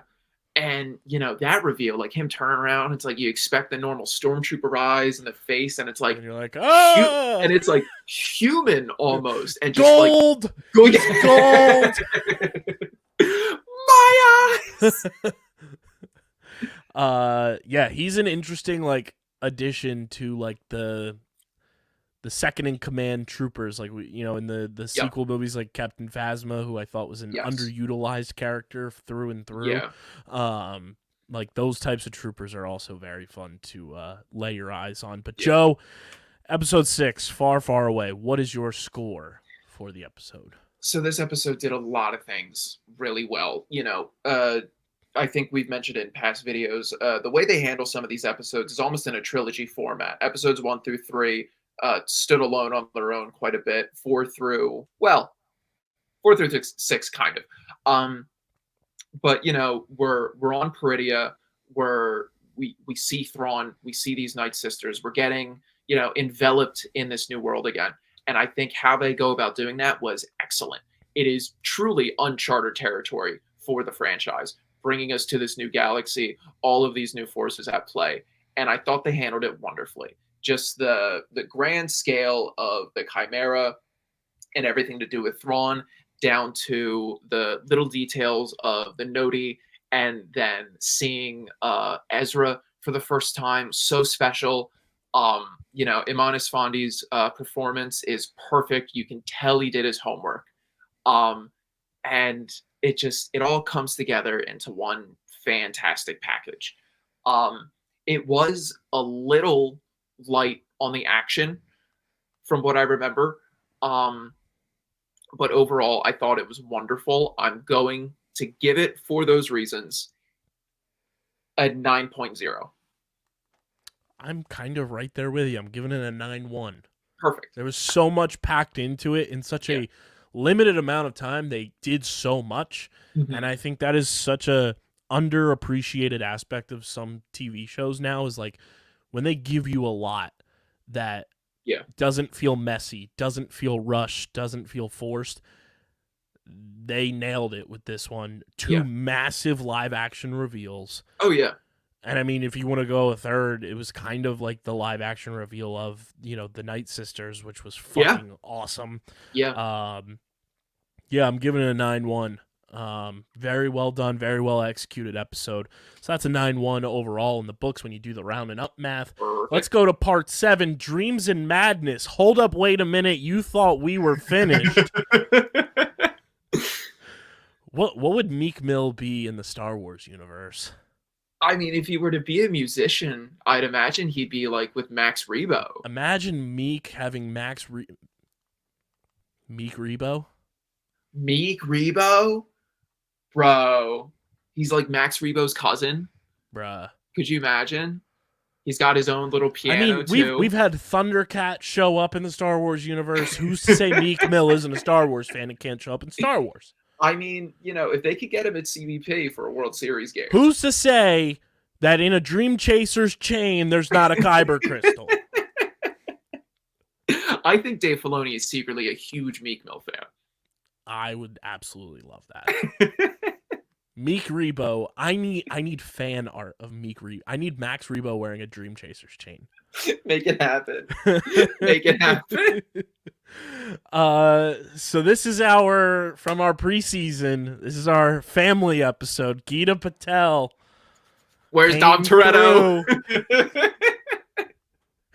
So we start on Coruscant, and Hera Syndulla faces a disciplinary hearing with tribunal member Senator Hamato Ziono objecting to her reports of the secret Imperial remnant conspiracy. And Joe, we get a reveal that I was not expecting.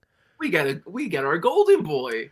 C-3PO, human cyborg relations, arrives and provides the tribunal with a fake authorization by Senator Leia Organa. What is going on? What is going on?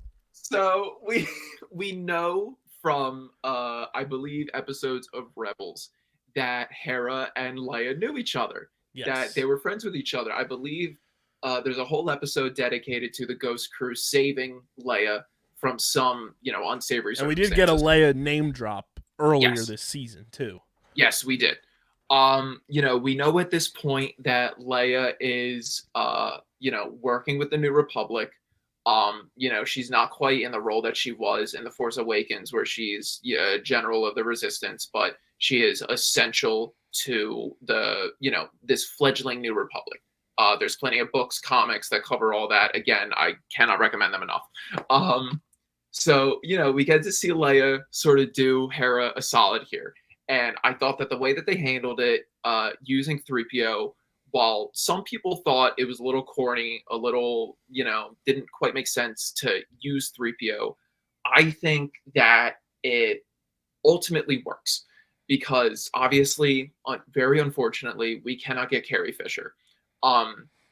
If they wanted to, they probably could have gotten her daughter. They probably could have gotten Billy Lord because she is a spitting image of her. But I think that getting 3PO does two things. One, it still keeps that thread tied to Leia in a way that, makes sense. Ultimately, like, if you just don't complain about it for 2 minutes, it makes sense. It's fine.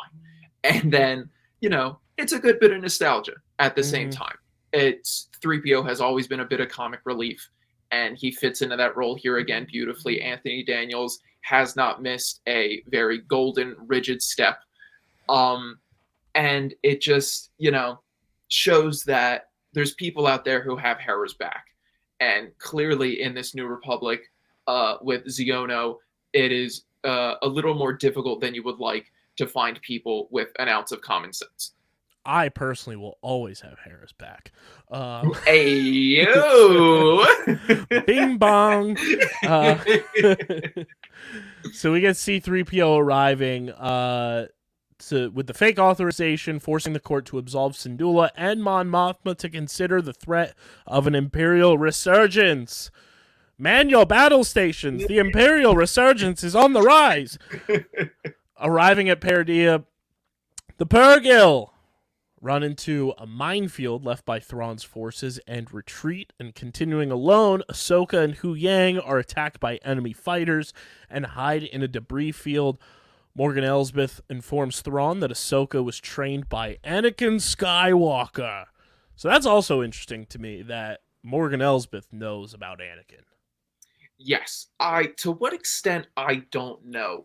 But Her character is still so, like, fascinating to me because, yes. like, we got a lot out of her character and made her character valuable in this show, but there's still so much that I would love to have more on, and, like, if we got a Morgan Elsbeth show, sign me up, because That'd be awesome. Like, her character, like, to just come out of nowhere in, like, that, you know, Samurai Dojo episode of The Mandalorian, that's when we got the Thrawn name drop.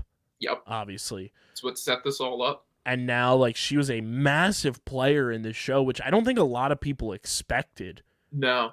You know? I certainly didn't, especially, like, in some of the promotional material, I could see it happening, just not to the extent that it did. Like, it was so cool. Like, oh yeah, the execution of her character was awesome, and they did an excellent job making her a legitimate threat, showing her allegiance to Thrawn, like, you know, giving. And who would have thought that she was a Night Sister? Like, the first time you see her, like, you don't expect that. And it's great that they show that right from the beginning. Like, could it have been cool if they waited until, like, you know, now to show, like, oh yeah, by the way, I'm a Night Sister. But I think, like, it would have fallen short if they waited. Giving us that baseline from the very beginning adds to the, you know, threat of her character, because for people who know, it's like, oh, they are not to be messed with. Like, they are capable of some serious stuff.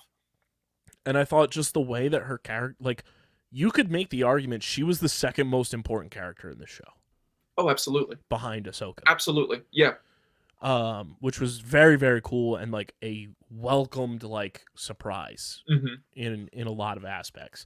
So the fact that she knows who Anakin is very fascinating, and one of those, you know, unanswered questions that I hope eventually gets answered one way or another, and figuring out how she knows Anakin would be a fascinating discovery. I think it might be less that she knows Anakin and was just sort of doing research on Ahsoka and found that out. Maybe it's a Baylan Skoll thing. Maybe, yeah, like, maybe she had access or got access to some, like, old Jedi archive or something like that.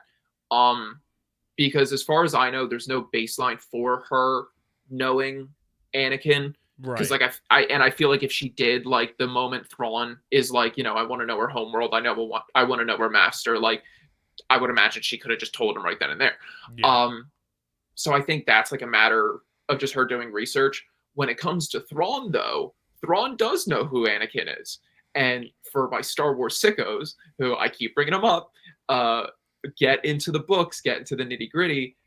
In the one new Thrawn trilogy written by Timothy Zahn, who originally created the character back in the 90s. It is, I think, the second or third book in that trilogy. I think it's called Thrawn Alliances. We get to see Thrawn went on a mission with Anakin during the Clone Wars when Thrawn was part of the Grand Army of the Republic. And then, you know, fast forward to when Anakin is now Darth Vader, Thrawn figures out that it is Anakin, because that's, you know, supposed to be a big secret, you know. That's not something people don't tell anybody. Yes, exactly. Keep it on the down low. But, like, you know, people in the Empire aren't supposed to know. People in the galaxy at large really aren't supposed to know. And it's this big thing whenever somebody does. And Thrawn is one of those people, which, you know, he alludes to later on in confrontations with Ahsoka. So that is the weight of that moment when Thrawn learns that Anakin was Ahsoka's master, because he knows exactly who that was, both during the Clone Wars and in the context of Darth Vader and the context of the Empire. Yeah. And this, you know, compels Grand Admiral Thrawn to adopt a more calculated approach to finding Ahsoka, and Ahsoka locates Sabine Wren through the Force and heads to the planet's surface. Meanwhile, Ezra, Sabine, and the Noti are attacked by Shin Hati and the local bandits and Thrawn's night troopers, while Skoll leaves to pursue his own agenda. Ahsoka's intervention forces Thrawn to withdraw his remaining night troopers and prepare his imminent departure. Ahsoka invites Shin Hati, who has been left behind, to join them, but Hati instead runs away. Ahsoka, Ezra, and Sabine then joyously reconnect. I forget if it was this episode or the previous episode when the night troopers are like moving those like coffins almost. I think that starts in the previous episode. I want to say it does. Did you notice like there was like eerie sounds coming from them too? Yes, I think that might just be music in the background, or it's because like the propulsion. The one that comes in frame like up close shakes when that music happens. Oh, okay. And that was kind of not an Easter egg per se, because it's not a hidden like thing, but it was like a nod to being like, detail. Hey, look what's about to come. Yeah. It's one of a handful of things that they purposefully don't give you an answer to, and I'm very eager to find out what they are, because there's a lot of them, and I sincerely doubt it's like military supplies. My guess is that, like many people have said, it's dead Night Sisters. It's dead Dathmerians. And I think it was dead Night Troopers. It could be that as well, Because Thrawn, I think in this episode says, since they last whatever, like their troops were severely depleted. Yeah. I think it was dead Night Troopers, because we'll see in the next episode. Yes, what exactly that means. They got the emergency alert system on their phones at 2:00. They got their 5G chip activated. That was my take on it, was that it was dead Night Troopers. It could to be. Rebuild their army. It could be, because the one thing to think of is that this is a Star Destroyer. These things are huge, and they take a huge crew to operate. So I'm sure the troops that we saw when we first see Thrawn in episode 6 wasn't even a fraction of how many there were, before they got shipped off to Peridia at the end of Rebel Season 4. So that wouldn't surprise me. It's like just even more Imperials waiting to be resurrected. This was a fun episode. Very filled with like fan service, but in a good way, with C-3PO. Just more on the Ahsoka and Thrawn dichotomy, more on, Morgan Elsbeth, more on Ezra being reconnected with Sabine. Yep. We get, that whole action sequence is excellent. Getting to see Ezra and Sabine work together again. Ezra relying on the Force for the first part of that fight, like not taking his lightsaber, sort of striking at the heart of what the Jedi is really about. And then the sort of rematch between Ahsoka and Baylan was superb. I wish it was longer. I wish we could have seen more, but I thought that for what it was great. Yeah.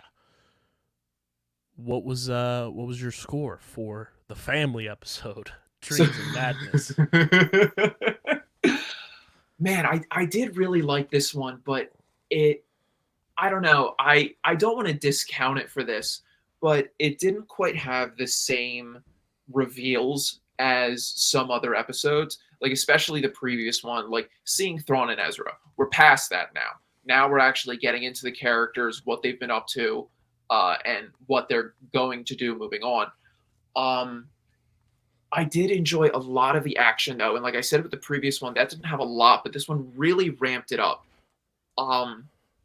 So I don't want to put it too low compared to the last one. I think I'm going to give it an 8.8. I'm right there with you. That was my score. 8.8. It was a very awesome episode. Did a lot to build up to the finale as well. Yeah. So yeah, 8.8 is the score there. Now we move to the finale. The Jedi, the Witch, and the Warlord for Narnia! For Aslan! And it's Dave Filoni again, going into his well of like literary inspiration. We've seen countless times his Lord of the Rings inspiration. Now he's throwing Chronicles of Narnia at us. Come on. It was great. This was Rick Famuyiwa, who we know loves to cook in the Mandoverse, as a core member of the Mandoverse staff that Mhm. Dave Filoni has put together Loves and that to Jon Favreau has put loves together. to end things as well. Yes, he is very well regarded for finales. So, Mhm. the Jedi, the Witch, and the Warlord. To confront the Jedi, Morgan Elsbeth is gifted Mother Talzin's sword. Sword Joe, of Talzin. spit yo truth, brother. What were your thoughts when you heard that name drop? I was shocked. Like the fact that it was such a small detail even back in the Clone Wars when, we see Mother Talzin, who's the head of the Night Sisters on Dathomir during the Clone War era. It is sort of used as a way of like harnessing her magic, and it's capable of very crazy things. Um, the fact that we would get a Talzin name drop, which honestly I shouldn't expect any less from Dave Filoni, but that she bears any connection to the Great Witches, the Great Mothers that we see here, and that they're able to summon her sword at will is pretty wild. And just you get to immediately see the green magic, the flame coming off of it. It blew my mind as a Clone Wars fan. Like they are digging deep into the lore for this, like pulling no punches in that regard. Yeah, I was like, my jaw was on the ground. Oh Like, yeah. if you're not watching on YouTube, you're doing yourself an injustice because you're not seeing my jaw on the ground. Must see Well, TV.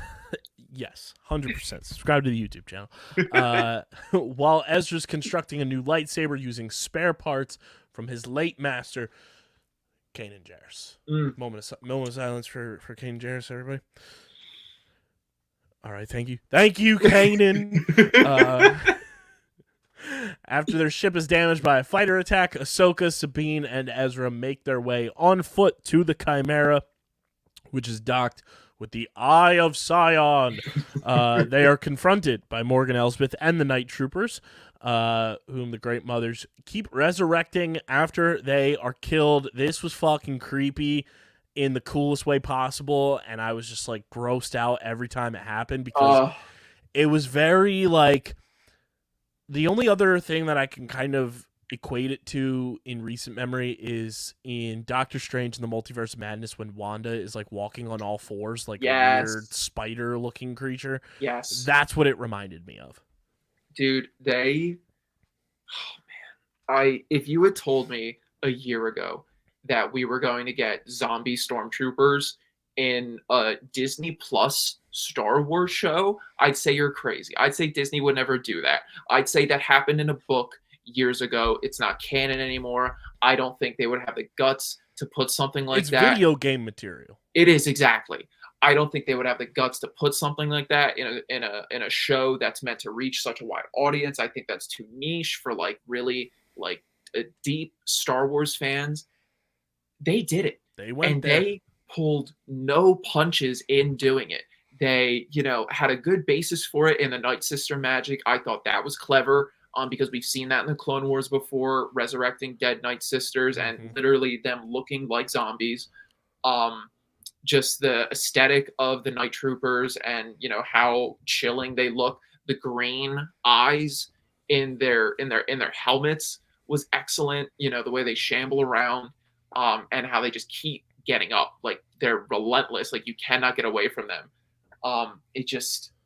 It blew my mind that they actually did it, because it was like, seeing that they were called Night Troopers and had the association with the Night Sisters, it's like, are they zombies? Are we gonna get zombie stormtroopers? And they did it.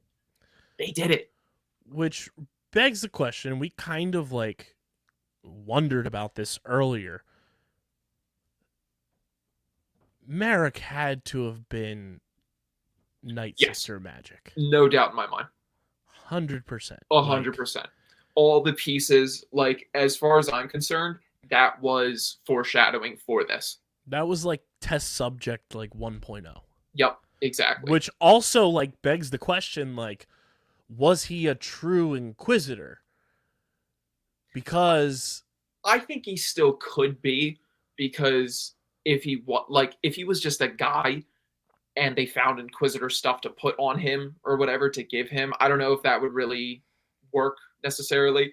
I think that he was just, there were a lot of Inquisitors. Or was he a resurrected Inquisitor? I think so. A dead Inquisitor that, because we know, like, Inquisitors can, get murked by other Jedi who are there hunting, and we've seen Darth Vader kill Inquisitors. Yes. Like, was he just a dead Inquisitor that they may have stumbled upon, and it's like, oh, here we go. Like, I think that's exactly it. I wouldn't be surprised if, maybe a year or two from now we get a comic or a short story or something. Yep. That would be sick. That goes into that. So yeah, let us know in the comment section if you think the same way we're thinking there. Yes. So then Sabine uses the Force to help Ezra jump onto the Chimera. Then she stays behind to help Ahsoka, who kills Morgan Elsbeth. T's and P's, Morgan Elsbeth. I know. I knew that it had to happen eventually, but I was bummed because, like we mentioned earlier, she was such a pivotal player in this show, and they did such a good job at fleshing out her character. But it's bittersweet in the end. Obviously not an S-tier villain because she didn't get the longevity factor, but where do you think Morgan Elsbeth falls on the tier list of Star Wars villains now? Obviously only one true property of her being in the villain saga, which would be Ahsoka. Obviously she gets introduced in The Mandalorian, but it's only for that one scene. But where would you rank Morgan Elsbeth as a villain? Because she does a lot in the show in a short amount of time. I want to be very intentional with this choice because you've got your S-tier characters that we mentioned. You've got a lot, because there's so many. You've got a lot of villains that could fit into the A-tier that are deserving of it, that are like, way up there. Like if you want to put Count Dooku there, if you want to put Asajj Ventress there, those are big names who are very consequential in the grand scheme of things as far as Star Wars goes. If I had to pick one for Morgan Elsbeth,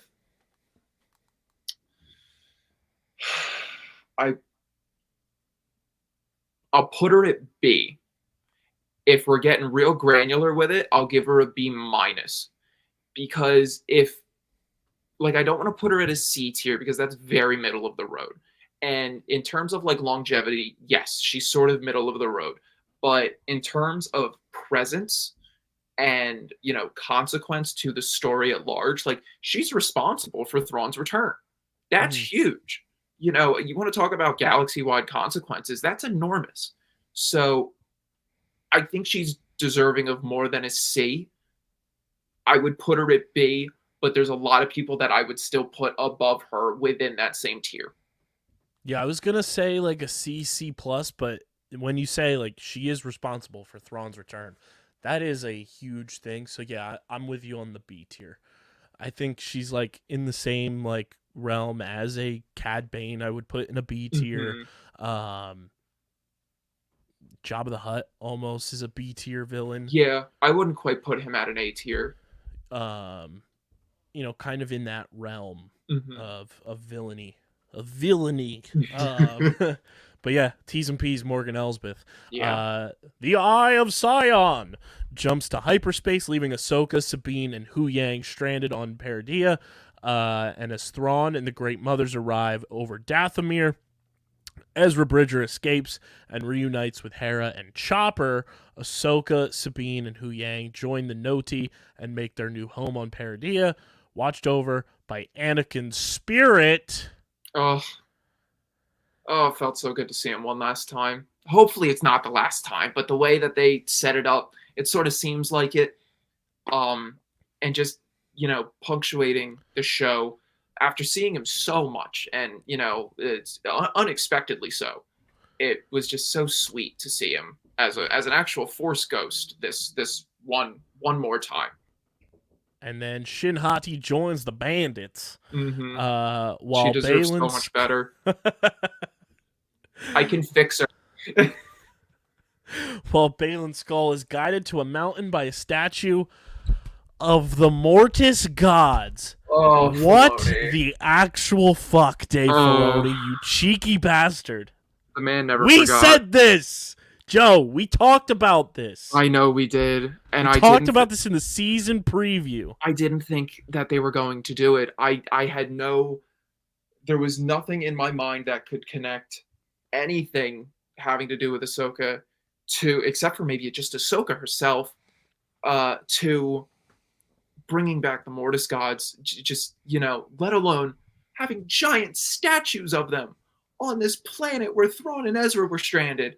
Like, it blows my mind. It There's really so does. many questions from this. I know, and I sincerely hope that we get answers. I really do. I hope that this isn't just a cliffhanger that sort of fizzles out because other storylines are more important. I hope that we get something, be it a TV show, a book, I'll take anything that fleshes it out.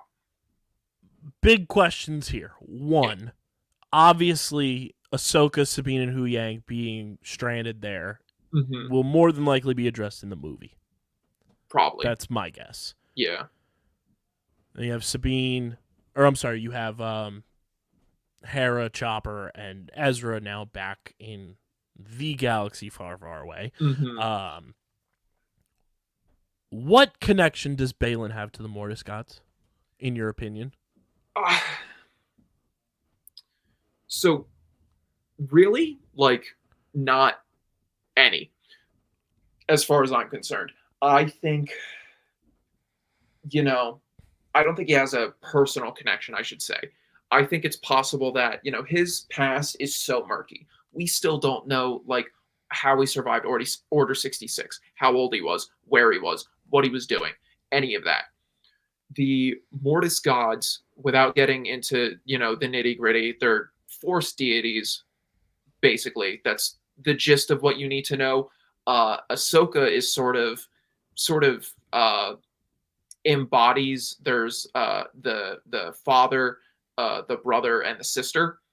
Ahsoka sort of has the essence of the sister within her, which is why she has that little owl Morai that we see. That whole arc was very isolated.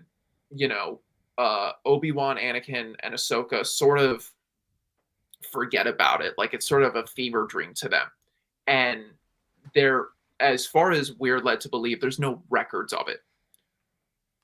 What I think is that Baylan might have caught wind of it somehow, whether it was a message through the Force or he dug up archival records of stories that had to do with the Mortis gods.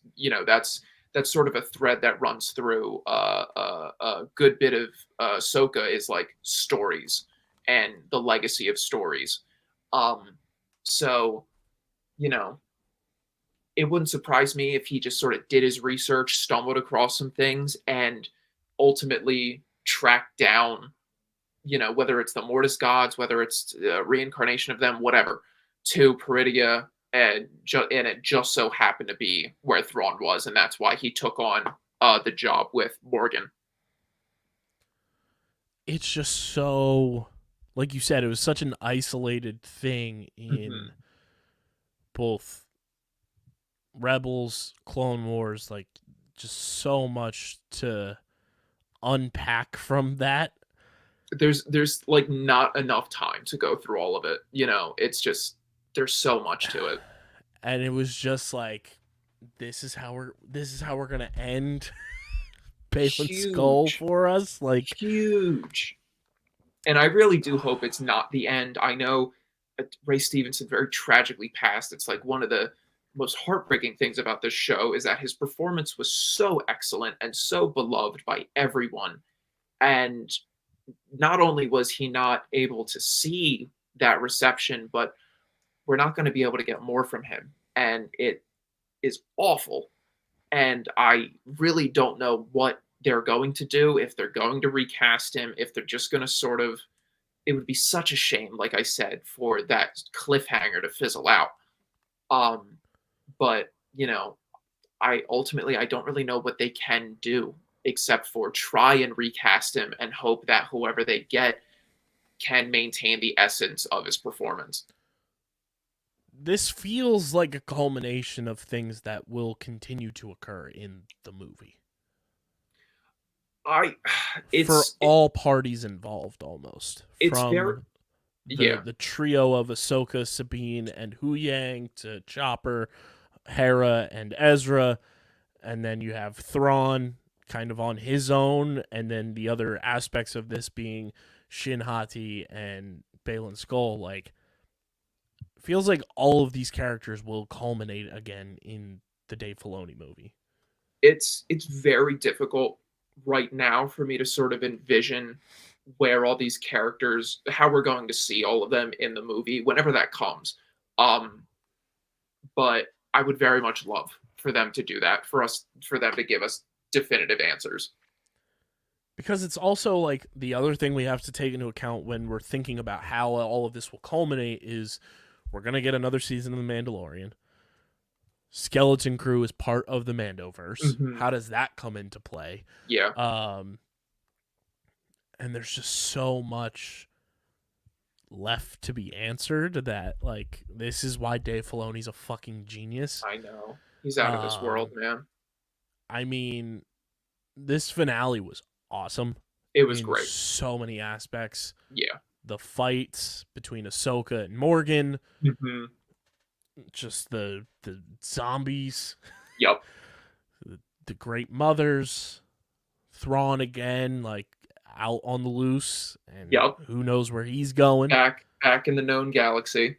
And now Ezra's in the known galaxy and Ahsoka's not there, so you lose out on, Ahsoka's properties in the known galaxy. And what is she going to make of Peridia with Sabine? Like, we're going to be in for an epic training montage between Ahsoka and Sabine.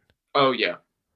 And I'm sure Sabine is going to be the next Mandalorian to wield a lightsaber. Yes. Like, full send. Oh, man. It's so cool, because, like, the idea of a Mandalorian Jedi goes back into, like, old canon. We see it in the Clone Wars. I think it's one of the Vizslas. It's like one of the first of the Vizsla clan is a Jedi Mandalorian. Vizsla? I think Tar Vizsla, yeah. Which is where Sabine's ancestry is from, too. Yes.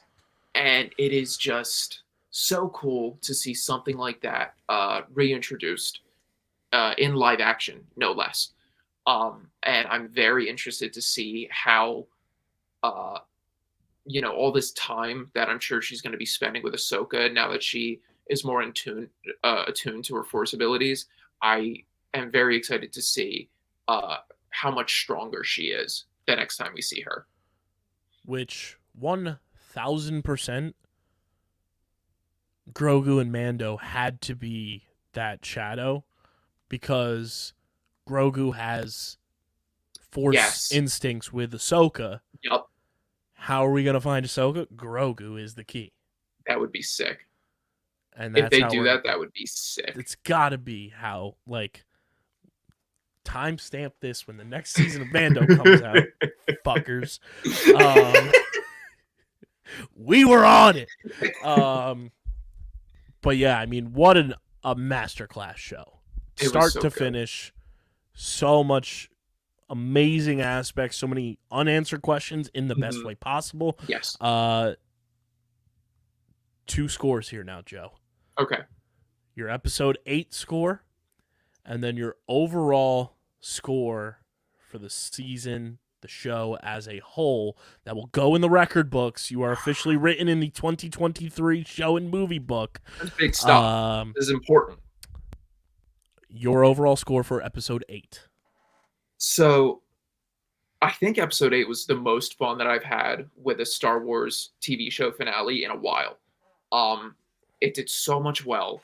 It gave us so many answers, so many big moments, and at the same time, like you said, just great cliffhangers.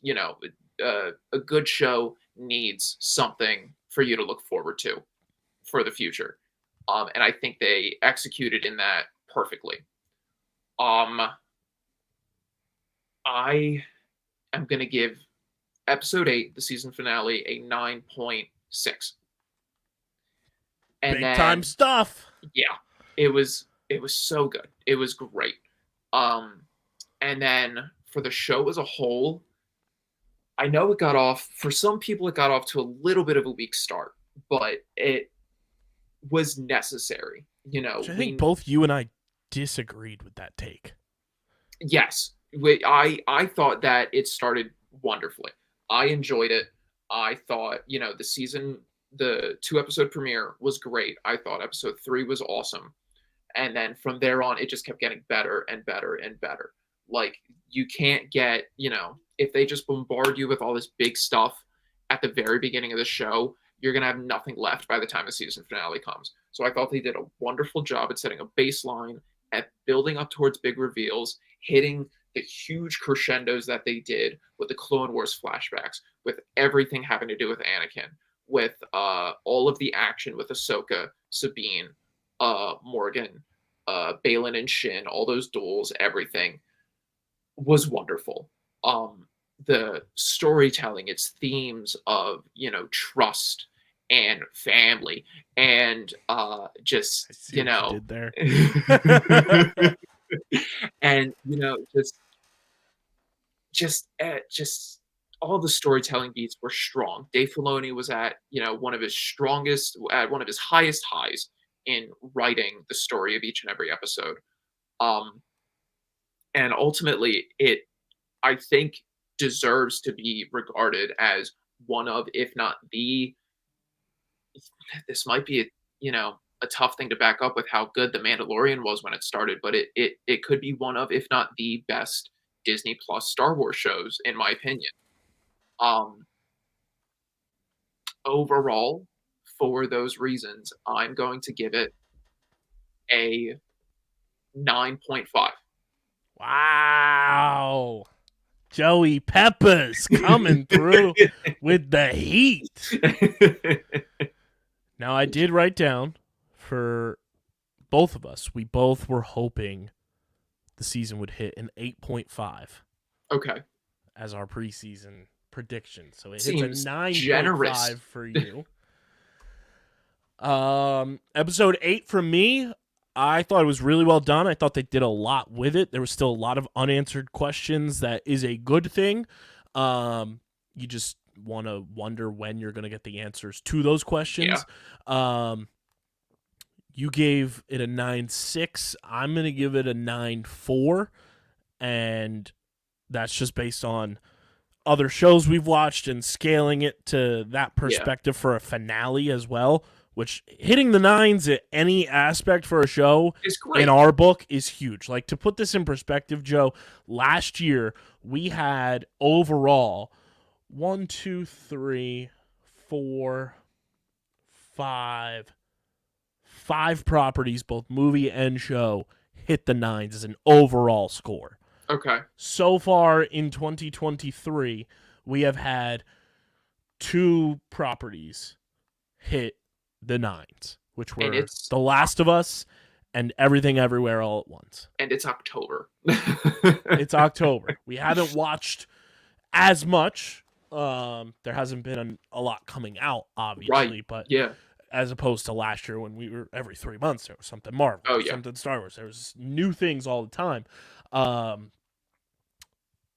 This show was awesome, and I'm with you. I think it is a top 3, however you want to rank it, Mando as a collective unit, or if you want to do seasons, which I don't know if we have Mando season whatever on here yet.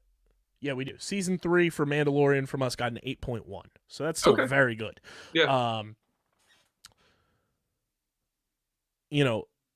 You want to rank it Mando, Andor, and Ahsoka. I think those are the top 3, hands down. Absolutely. Disney Plus property shows. Yeah. And if you want to break it down, it's probably Mando season 1, Andor, and Ahsoka, however you want to chop it up. I think Ahsoka has cracked the top 3.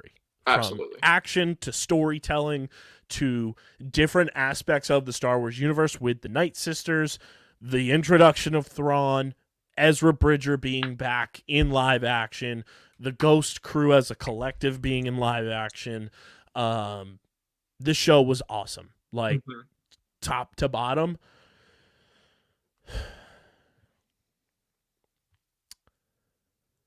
I'm going to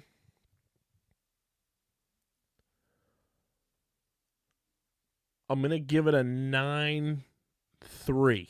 Ooh, okay. I'm going to give it a 9.3 as a season. Okay.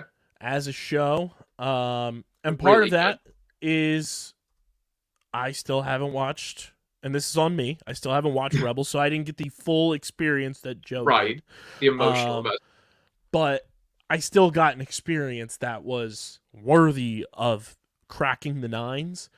And this show was fantastic. It was a show that I couldn't wait for Tuesdays to roll around and watch because I was invested fully. It's been a while, outside of Andor and obviously with the Mandalorian build-up because it's season after season so far. Yeah.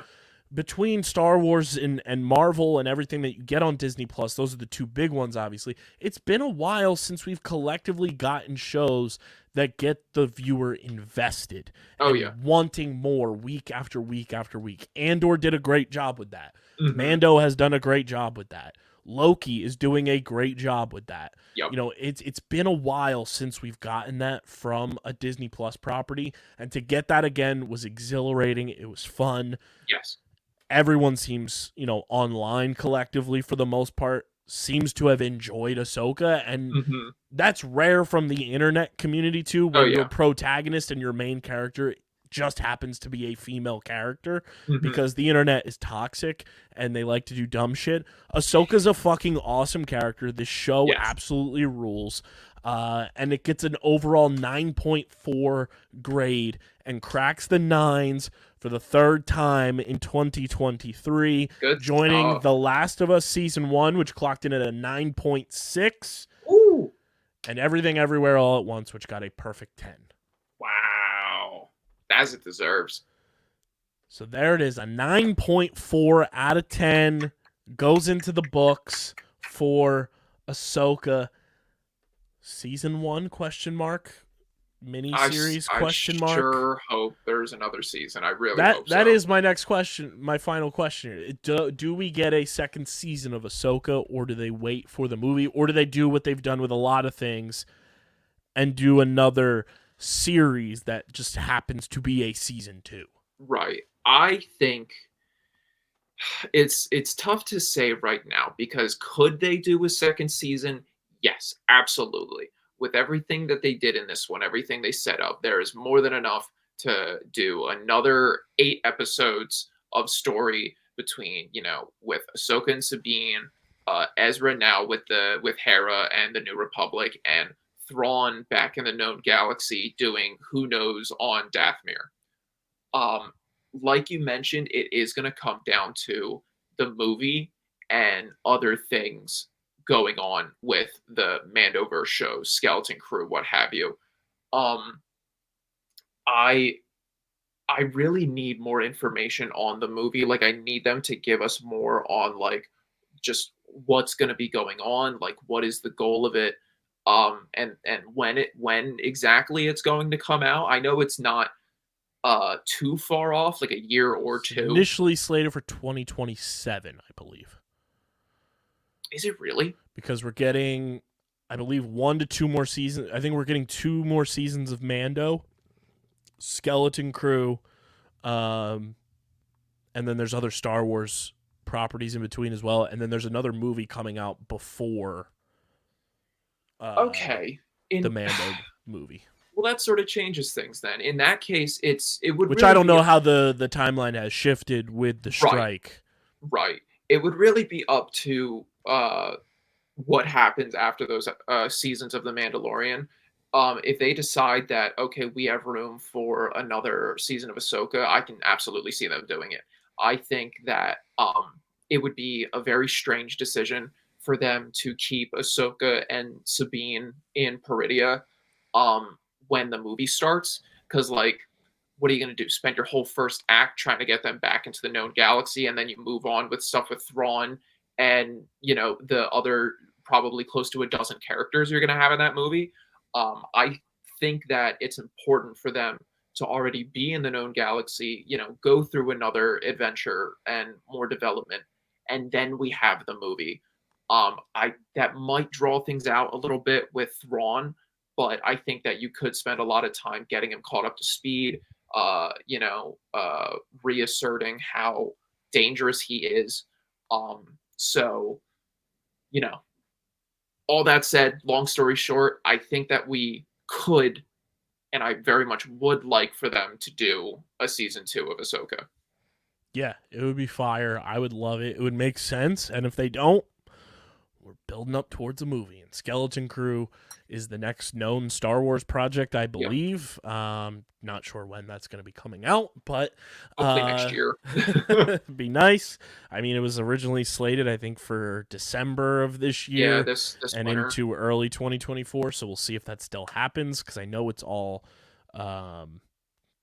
shot and filmed, I'm pretty sure, if I'm not mistaken. That sounds right. Yeah. So I don't know if there's any reshoots that have to happen, what have you, but it's going to be fascinating. My hot take: Skeleton Crew happens in this now new galaxy we've been in. Ooh. I never considered that for a second. If it's about, like, if I'm not mistaken, I'm gonna pull up the description of Skeleton Crew. Now that we have this whole culmination here. Yeah, the premise is the series follows 4 kids who end up on an adventure to make their way home after being lost in the galaxy following a discovery they make on their home planet. Interesting. Methinks they're lost in the galaxy means a galaxy, and this is how you connect it. These kids are going to meet up with Ahsoka and Sabine. I could see it. It would be really bold of them to start a show in this new galaxy, especially if, you haven't done your homework of watching Ahsoka. But that could be really exciting. And you'd have a Force user with Jude Law. Yep. It's not like we haven't seen a Force user on this planet in this galaxy before with Ezra. Yep. That is my hot take going into Skeleton Crew. I like that a lot. Is that Skeleton Crew is taking place on Peridia, in the Peridia galaxy. And that's the connecting point to get Skeleton Crew into the Mandoverse. I like that a lot. Hold on to that. Timestamp that. That's getting clipped immediately. Let us know in the YouTube comment section your thoughts on that. Joey Peppers, plug your stuff, brother. And I gotta say, Joe has a book that you can buy on the Bezos machine. Yes. Go buy Joe's book. It's linked in the description. Thank you. Support my mans. I appreciate it. Joe, let everybody know where they can follow you, all that good stuff. And this will not be the last time you're on the pod, because, like we've said, you have an open invite whenever, and especially when Star Wars stuff is out. Yes. We need the walking encyclopedia in the StreamerSZN universe. So I am on Twitter, or X if you feel so inclined, at _J_ Andress. That's ANDRESS 29, I believe. And then I'm on TikTok, where I have been known to do Lego build time lapses, and I'll do some. I haven't done one in a while. I've been meaning to, but I'll do book recommendations for Star Wars books. I'm on there at tree_boy29. That's all lowercase. And then if you feel so inclined, if you're into poetry, if you're into supporting an indie author. If you go on the Bezos machine and just look up my full name, Joseph Andress, you'll find my poetry book called I Have No Idea What I'm Doing, very appropriately named because I don't. So, check that out. It's, not too much. Just throw a couple dollars my way. I'll appreciate it. We're going to try to incorporate Mr. Joey Peppers, as I like to call him, on our TikTok as well with Star Wars things. We're gonna plot and scheme and have Joe's face plastered over our TikTok and try to get some more Star Wars content out there in the Yeah. meantime. Because Joe, another thing along with Rebels, I haven't watched The Bad Batch yet. Oh, dude, you're missing out. So we might. Oh, Well, it's so I might good. have missed out, but everything happens for a reason. Might mean Joey Peppers comes in and we do a Bad Batch watch along as a whole season. A little recap. That'd be fun. So keep be your good. eyes and ears peeled. Yes. And without any further ado, we're going to get to everybody's favorite segment with myself and Christian. Joe, thanks for hopping on again. Thanks for being part of our Ahsoka breakdowns, and we will see you soon. Thank you for having me, man. This was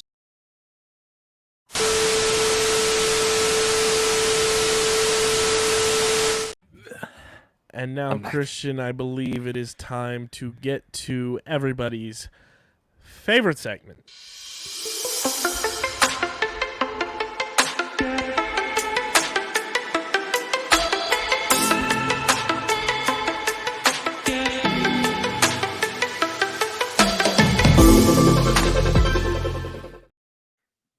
Is the streaming platform Multiverse News and Notes, brought to you by our awesome pals over at Kenwood Beer, the official beer partner of Underground Sports Philadelphia. And Christian, I have good news for you, man.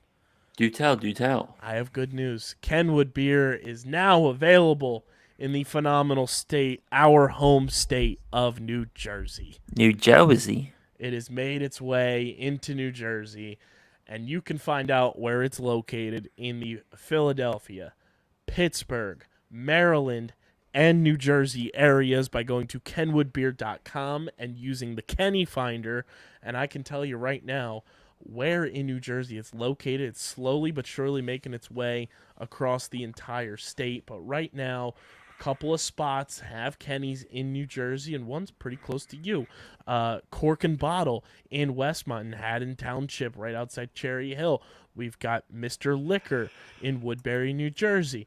And then we also got it at Canals in Lindenwold on the White Horse Pike.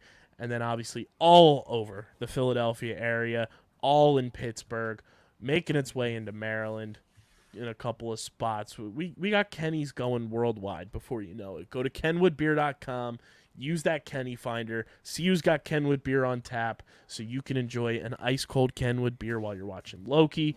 Must be 21 or older to do so. And, of course, please drink responsibly. Christian, it's been a while since we have taken a trip into the Multiverse News and Notes segment.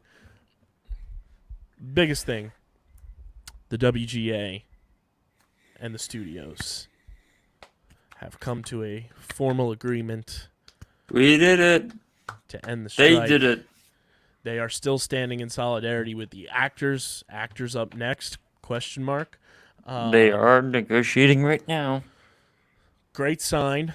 I want to say it lasted shorter than I thought it would have been, which is a great thing, thankfully. Got the negotiations in to prevent AI from writing scripts, from doing anything AI related for the writers portion of things. So yes and no. So they did have some AI protections there, notably that if a writer is given like something AI to then turn into a movie, it cannot be deemed a adapted credit because something created by AI isn't copyrightable, and that's notable because writers get paid less for adapting stuff.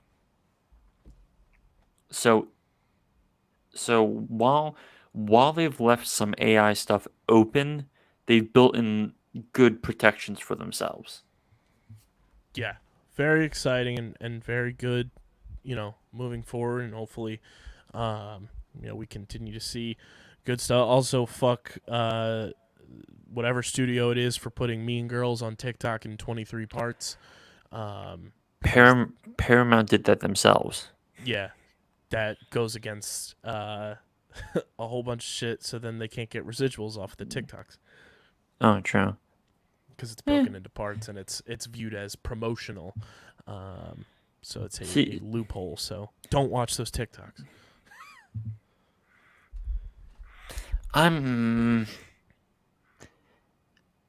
Why agree with your sentiment? They did it for the October 3rd thing, and plus, I don't know how long those things are actually going to stay up. True. What else has occurred since we've last Okay, taken a deep let me dive break into out the laundry multiverse list. The 4 Wes Anderson short films have released on Netflix. I've watched all but one of them. I suggest you check them out. They were a fun time. One of them's 40 minutes. The rest are like 20 minutes. There's that. We've gotten trailers for a bunch of prestige Netflix movies coming out. We finally got a trailer for May, December, which comes out in a week or so. And it's a Natalie Portman, Julianne Moore film that's a very complicated drama. And we also finally got a trailer for Leave the World Behind, which is a movie adapted from a novel, I believe, and it's being written and directed by Sam Esmail, which people may know him as the showrunner and writer for a good old show called Mr. Robot. If anyone remembers that show, it's a movie that has Mahershala Ali, Kevin Bacon, Ethan Hawke, and Julia Roberts in it. So great cast there. We got a trailer for Apple's upcoming movie Argyle, which does have a little bit of CGI wonkiness in it, but it has Sam Rockwell in it, getting to be hilarious. And I'm like, I don't care. I'm in. It's Sam Rockwell. I will watch it.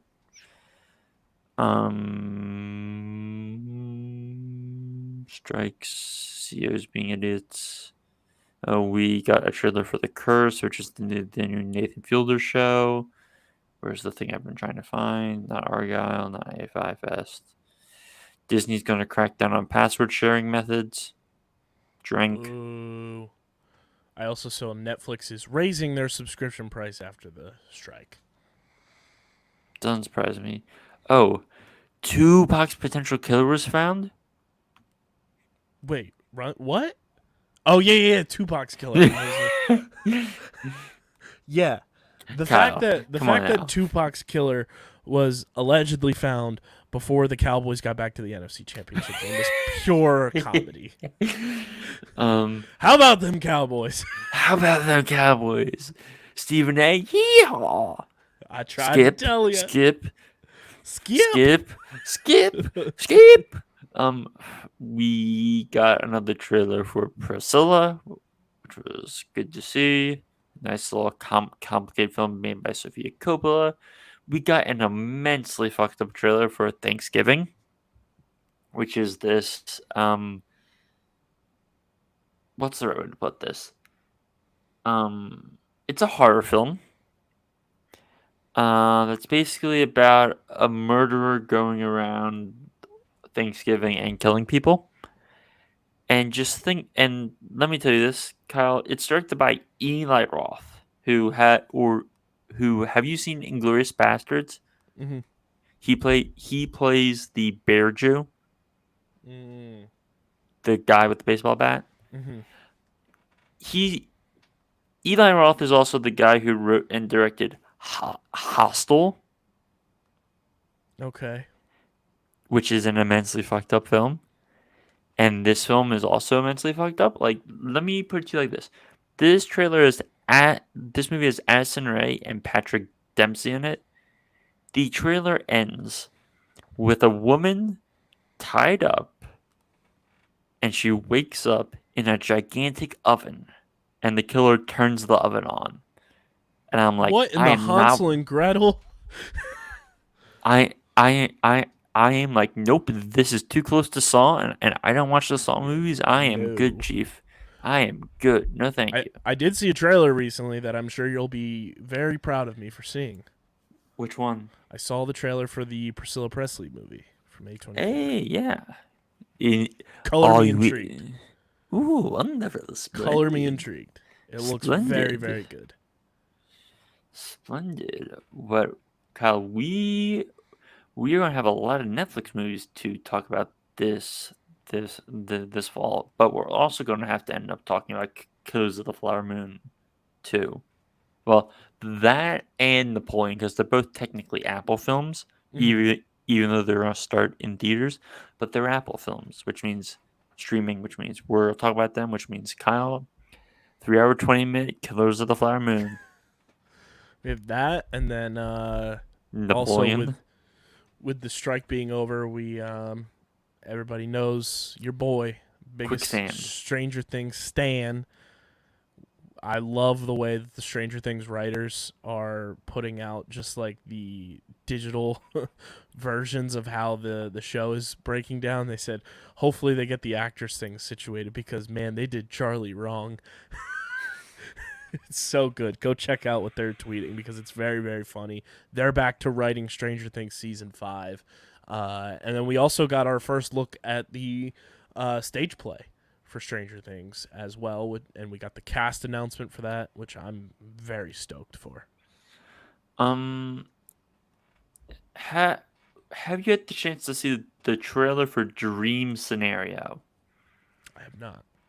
So it's a very A24 film. It's a very A24 film in that Nick Cage is playing this college professor. Okay? Do you know what the catch is? Nope. He starts appearing in everyone's dreams for an unexplained reason, and he's just standing there in their dreams. Interesting. Yes, I suggest you search out the trailer because it's interesting. Why did my mind immediately go to the Sleepy Time episode of SpongeBob when he's just bouncing around in everyone's dreams? Nice. Dear. You and I talked about this earlier, but Amazon makes a smart business decision I don't hate, and I say this as someone who doesn't like keeping up for the major corporations. But so normal Amazon Prime Video, which typically doesn't have ads, is going to have ads. And they'll offer you basically a $3 a month upcharge on your Prime to have no ads. And it's kind of genius because most people just like have Prime but don't use Prime Video, so they'll occasionally watch something on Prime Video, so they won't care about the ads. But the people who do watch a lot of stuff on Prime will probably pay the extra $3, but they'll get all the ad revenue and stuff. So like, it's actually a quite genius business thing that I'm like, congrats! Like this is not a repulsive thing. Like, it's actually just smart business that isn't like, oh, we're just introducing an ad-free tier. It's like, no, like this actually fits within your business model. Yeah. Speaking of that too, since the last time we recorded an episode, HBO Max or Max, whatever the fuck you want to call it, getting into the live sports game. Cheers. On the streaming platform, which is Phillies, kind of baby. They're going to be doing a whole bunch of like NBA games. I think NFL was also on that list. Baseball's on that list. I think there's NASCAR races, if I'm not mistaken. Let's see what is upcoming. So upcoming, we have a bunch of MLB playoff games. We have Nuggets Suns on TNT. We have U.S. men's national team versus Germany and Ghana. So Germany on October 14th in a friendly. NHL will also be on Max because obviously they have the TNT. Yeah, and it's also like partnership with Bleacher Report because it's BR Sports. Also owned by NB Turner. yeah. Again, basically most of their sports is coming from Turner, and then there's the U.S. men's national team. And then So yeah, NCAA also going to be on there, so you'll probably get March Madness, Madness. baby. Ooh, ooh, ooh. That's nice. That's nice. That's nice there. That was a genuine reaction of pure bliss from you. That's nice. Hey. Hey, that that's kind of like how Peacock becomes relevant during the World Cup and during the Olympics, and otherwise it's just there. Unless you're a Premier League fan, Eh. because that's the Cheers, title Top they Bins have there. boys. Yes, cheers to them. The live sports though for Max and Warner Brothers kicks off on October 7th Tomorrow. for the NLDS. Feliz Braves. Well, no, it's Tomorrow at 5:30 p.m. Oh yeah, you're right. I'm like out of it that it turned to midnight and it's already Friday. But yeah, so it kicks off there along with season openers for the NBA and NHL. It's interesting. This is kind of like the first like soiree of like full-fledged like major for sports on a streaming platform. Outside of, Apple TV having Friday Night Baseball and Peacock doing their things. Peacock has a lot of sports, man. Yeah. Peacock has a lot of sports. It's honestly shocking when you actually look at it and you're like, wait, they have all of this? It's wild. So very interesting thing because obviously we've seen like Netflix. There was a report earlier this summer about how Netflix tried to acquire the Premier Lacrosse League before they went to ESPN. And by acquire, they and everyone lost their minds. They were like trying to buy the PLL from Paul and Mike, which was never going to happen.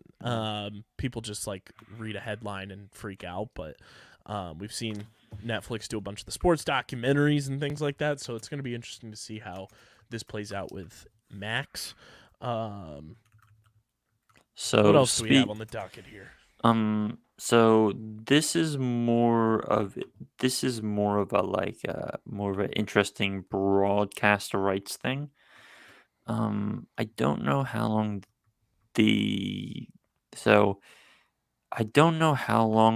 ESPN's current deal with F1 is, but it's a deal where it's a deal where ESPN's basically paying 75 to 90 million a year to broadcast the F1 races in the US. But off of the back of Apple's success with the MLS, they reportedly, for when the next time the rights come around, think about making a $2 billion offer for exclusive global streaming rights to F1. Which, wow, that's a lot of money. That's a whole lot of bread. But wow, it's also F1. Wow. Wow.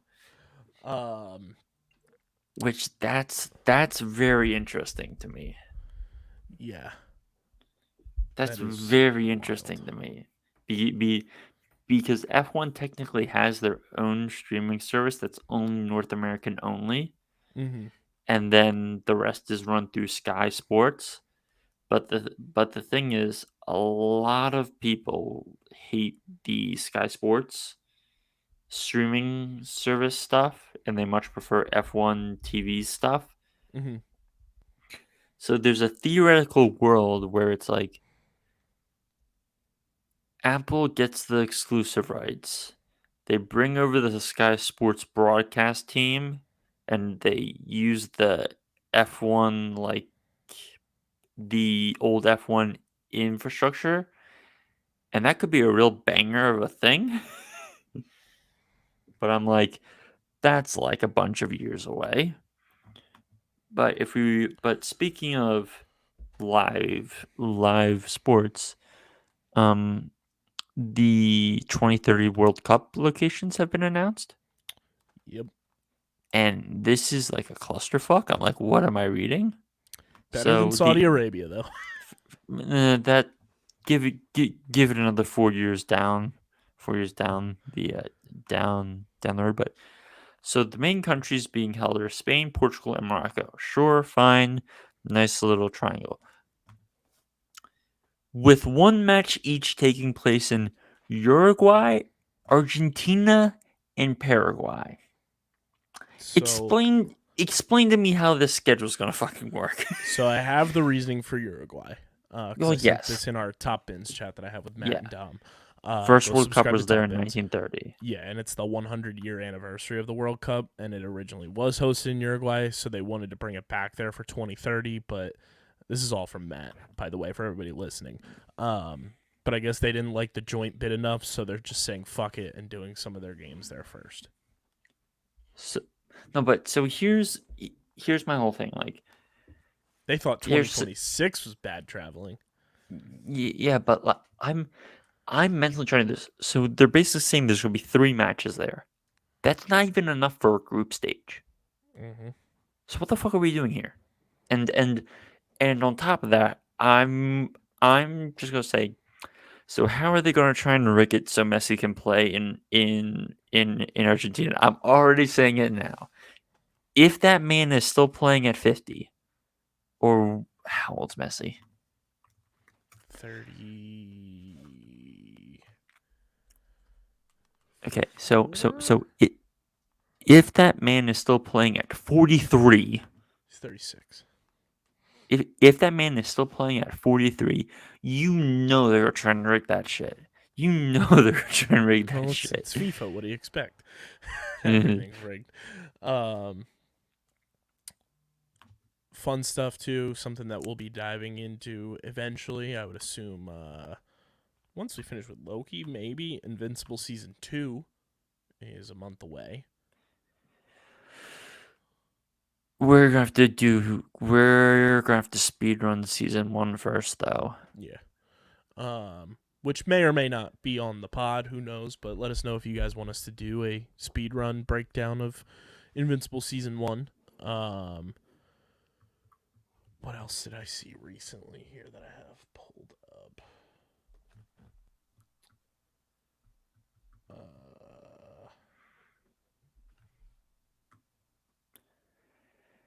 James Gunn also confirmed that the new DCU continuity will be addressed in Peacemaker Season 2, which I can't wait to see how they do that because that's going to be fucking hilarious. Yeah. I still really hope, I still desperately hope that it's like Peacemaker is the only person who remembers the old DC. So it's just like he's the one who's like, what's going on here? You aren't you. This is interesting about Loki. Kevin Wright said that the goal is to eventually reunite Thor and Loki. I mean, it makes sense, but when, where, how? Like it while I like the idea, I don't see the practical endpoint of how the fuck we get there outside of them ending up on English Battle World together, or it's like we, for some godforsaken reason, get a fifth, sixth Thor film, and then Loki helps save him from Hercules. I don't know. Yeah, something. The Boys spinoff, Gen V or Gen 5, I don't know how it's Gen pronounced. V, but I've been meaning to watch that. Apparently, very, very well received. Got 100% on Rotten Tomatoes. So apparently they're putting out bangers still. Looking here. James Gunn said he's also now writing Peacemaker Season 2. Let's fucking ride, boys. Yeah. Here's everybody's feel old moment of the episode. David Fincher's The Social Network was released 13 years ago this week. How do I put this? That movie is one of the best movies this century, but also has one of my favorite uses of music, and it's when they go to the crew when he shows the crew regatta, and it's edited to a like techno version of In the Hall of the Bandit King, which was clearly done by Trent Reznor and Atticus Ross, who were members of Nine Inch Nails, who scored that film. And it's just the editing, the way it's shot, like I love it. I love it. Yeah, It's it's such one a of my great favorite movie. movies of like all time. Christian, I have a fun hypothetical here for news and notes because this week we obviously saw the first look at the inside of the ever famous Las Vegas Sphere. What movie would you want to watch inside the Las Vegas Sphere? So I'm gonna give two answers here. So first of all, there is technically a movie that's only playing in the Sphere, and it's a nature documentary thing by, of all people, Darren Aronofsky, called Postcards from Earth. So That is kind of a that, cool concept to have like yes, a nature type of thing in there. That's pretty cool. which like so there's that, but and I say this jokingly because I don't have an answer, but I'm currently imagining watching Oppenheimer on a screen that big. And just like how big that explosion would be, and and boom how goes just the dynamite. obnoxiously loud. One but of the first... but also like just the videos I see those, I'm just like I feel like I would get immense vertigo immediately, Oh yeah. and I'm just like I sat in the Ben Franklin Institute IMAX thing once, and I was sitting down relatively low, and I was like getting like hella vertigo. So looking at that, like, I'm like, I don't know if I could actually sit in there. I don't know. Some of the first things that came to mind were a couple of movie like clips that would be funny in the Sphere, and then a couple of movies. The scene from The Hangover where Zach Galifianakis is doing all the math in the Sphere would be hilarious. Also, the Matrix in the Sphere would be kind of wild. Ooh. Avengers Endgame, the obvious like portal Portals. scene would be unbelievable. And then I think one other one that would be very funny because it's the ocean and along the lines of nature. Watching Planet Finding Earth. Nemo Oh. in Ooh. the Sphere would be kind of cool. Going through the Australian current and everything with Crush in the Sphere would be kind of wicked. So I just thought of the ultimate cinema bro answer. Lawrence of Arabia. Bro, like imagine how that desert is gonna look.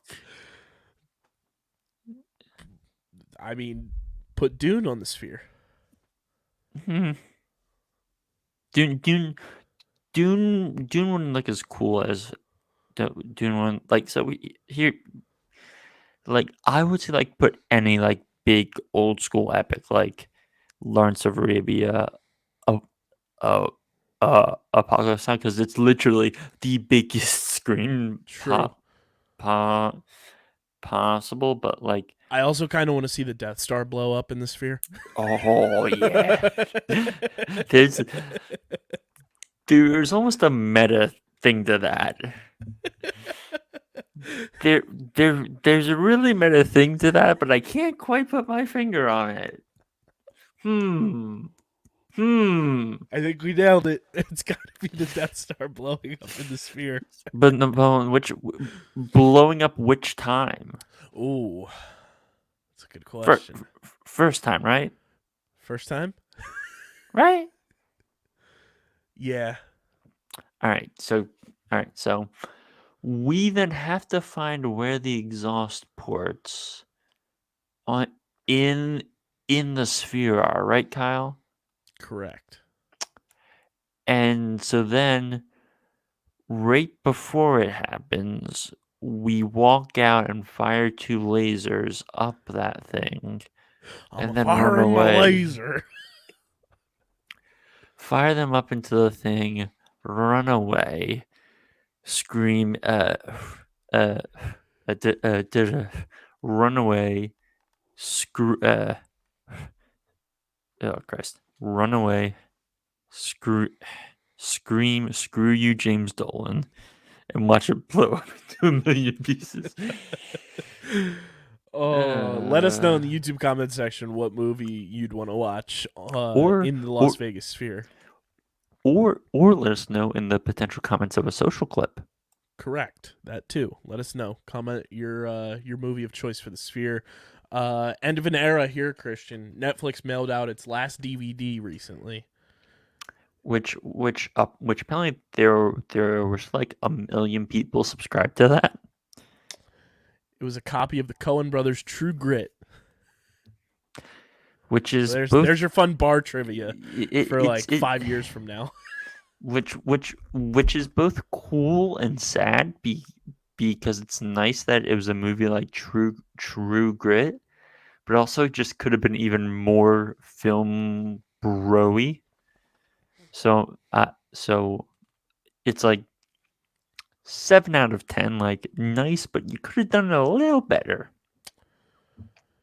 This one's hilarious because of the image that our boys over at Culture Crave used. They used the knight from House of the Dragon that was this word that I'm going to put on display for everybody.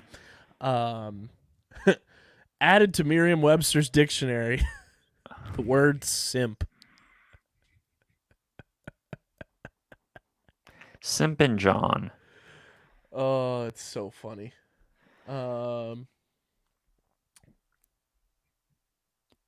Kind of crazy. You know, we talk about The Simpsons, obviously, and how that's like the longest running animated show of all time. Someone on a very solid run. Renewed for season 15 at Nickelodeon. SpongeBob SquarePants. It's quite the run for the final 90s Nicktoon. I don't need to. We honestly should just do a whole side episode just thinking back on what Nickelodeon used to be, because that would be a great episode of us just reminiscing. We got to plan that for one of the dead spots. Truly my childhood.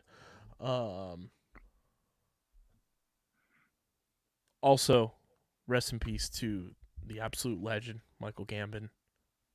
Dumbledore passed away recently. Dumbledore 2. Truly iconic, though, in the way he picked up for that role after Dumbledore 1 passed away. Dumbledore 1 being, oh crap, what's his name? It's like Sean, no. Richard Harris. Yes. For some reason I wanted to say Sean Harris, but Sean Harris, for those people who are really love watching Mission Impossible films, or love watching British film slash film slash television, you would know him from smaller films such as the Netflix film The King, or from 2021 COVID era classics such as The Green Knight or Spencer.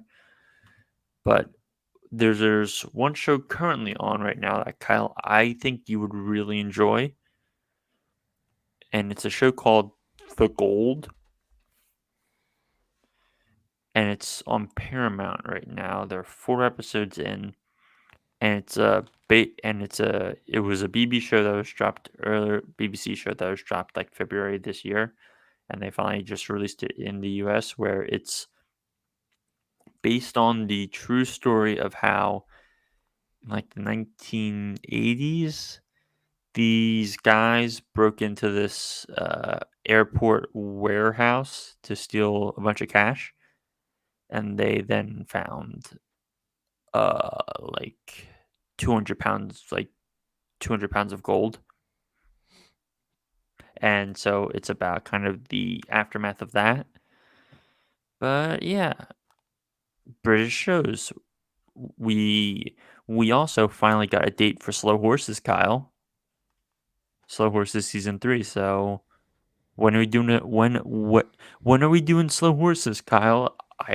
I've talked about this show for over a year now, and we still haven't done it, Kyle. I'm begging you, Kyle. Please, Kyle. We'll get there. We'll get there. I promise. You keep saying that, Dad. I do have a quote from Daniel Radcliffe on Michael Gambon here. Michael Gambon was one of the most brilliant, effortless actors I've ever had the privilege of working with, but despite his immense talent, the thing I will remember most about him is how much fun he had doing his job. Yeah. Rest in peace to a legend. I do have a very funny kind of like news movie adjacent thing here. Police handcuffed and arrested a Chucky doll and its owner in Mexico. The doll had a knife and was being used to threaten people for money.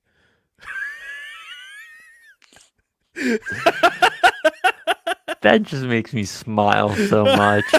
That just makes me smile so much, man. Like, I really hope they were using the Chucky doll like it was a ventriloquist dummy. I will I send I you the tweet here. I desperately hope they were using it like a ventriloquist dummy, because that would be like like, if it was like that, are we sure that isn't just a comedy stunt? Oh, that's so funny. More James Gunn updates on the DCU. He confirms that Freddie Stroma will return as Vigilante in the DCU. Let's fucking go. Marvel Studios is reportedly testing lenses, or has tested lenses at Panavision for the Fantastic Four. Okay.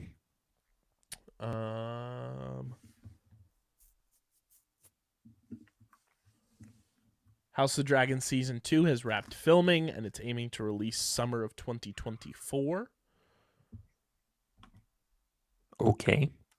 And let us just say, the reason they were able to film is because they were a separate guild over yonder.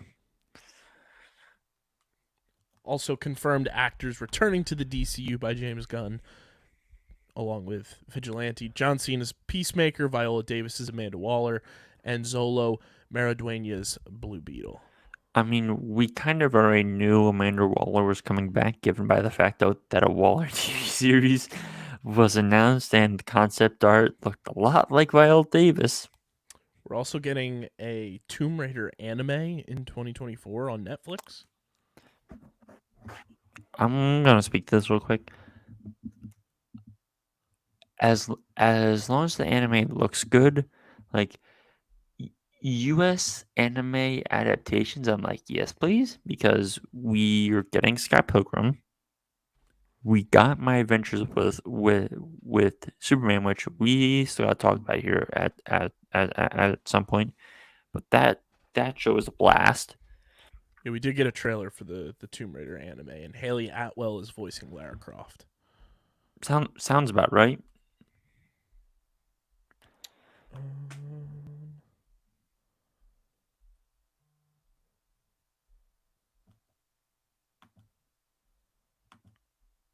think that's everything on my. Oh, there was a deleted scene from Loki season 1 of Chris Hemsworth voicing Throg, which is Frog Thor. I love it. Also, I know you're excited about this. It's now out on Netflix as of October 1st. Dune. I own it on DVD. I saw it twice in theaters. I now don't want to think about it until March 15th? Just because like I loved Denis, but I don't have a desire to rewatch that film because I saw it enough times in theaters, and I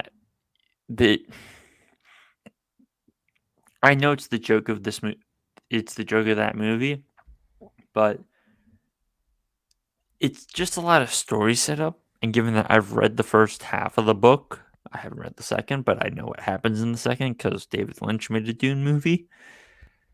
Like, is it a beautiful looking film? Yes. Is it a beautifully scored film? Yes. Is it a well acted film? Yes. Do I plan on watching it again in the next year or so? No. Will I watch it again in the next 5 years? Yes. Like Well said.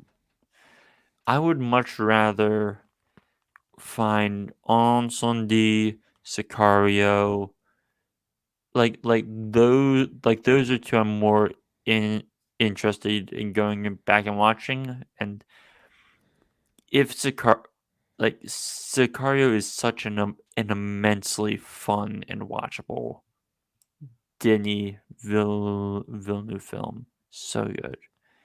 Emily Blunt, Josh Brolin, Benicio del Toro, Daniel Kaluuya, Punisher himself, John Bernthal. Just great. That's all I've got. Do I have anything else from you? Nope. We've been on a call for 3 hours at this point. So go and follow us on the socials at StreamerSZN on Twitter, Instagram, Threads, TikTok at StreamerSZN Pod. Follow Christian on Twitter at @thewiz_PHI. Follow me at KBIZZL311. Also follow Underground Sports Philadelphia at Underground PHI on all platforms. Subscribe to the podcast feed, Apple, Spotify, or wherever you get your podcasts. Leave a 5-star rating and review. It goes a long way for helping this show continue to grow, helps more people find the show. Leave your show and movie recommendations in the Apple Podcast feed and in the YouTube comment section, youtube.com/@Underground Sports Philadelphia. That's where you get full video episodes of this show, every show on our network, clips, shorts, live streams, all the good stuff. It's on our YouTube channel if it's video content, youtube.com/@Underground Sports Philadelphia. Get your merch, phiapparel.co. Use code Underground for 10% off any and all merch orders. And this has been another edition of Streamer Season, the exclusive streaming platform, TV and movie podcast. It's good to be back on the Underground Sports Philadelphia Podcast Network. For Christian, for Time Slip and Dylan, that rhymed, #bars. I'm KB. We're going to go time slip through a galaxy far, far away. But until then, we're getting the heck up out of here. And we'll catch you next time. Peace. Peace.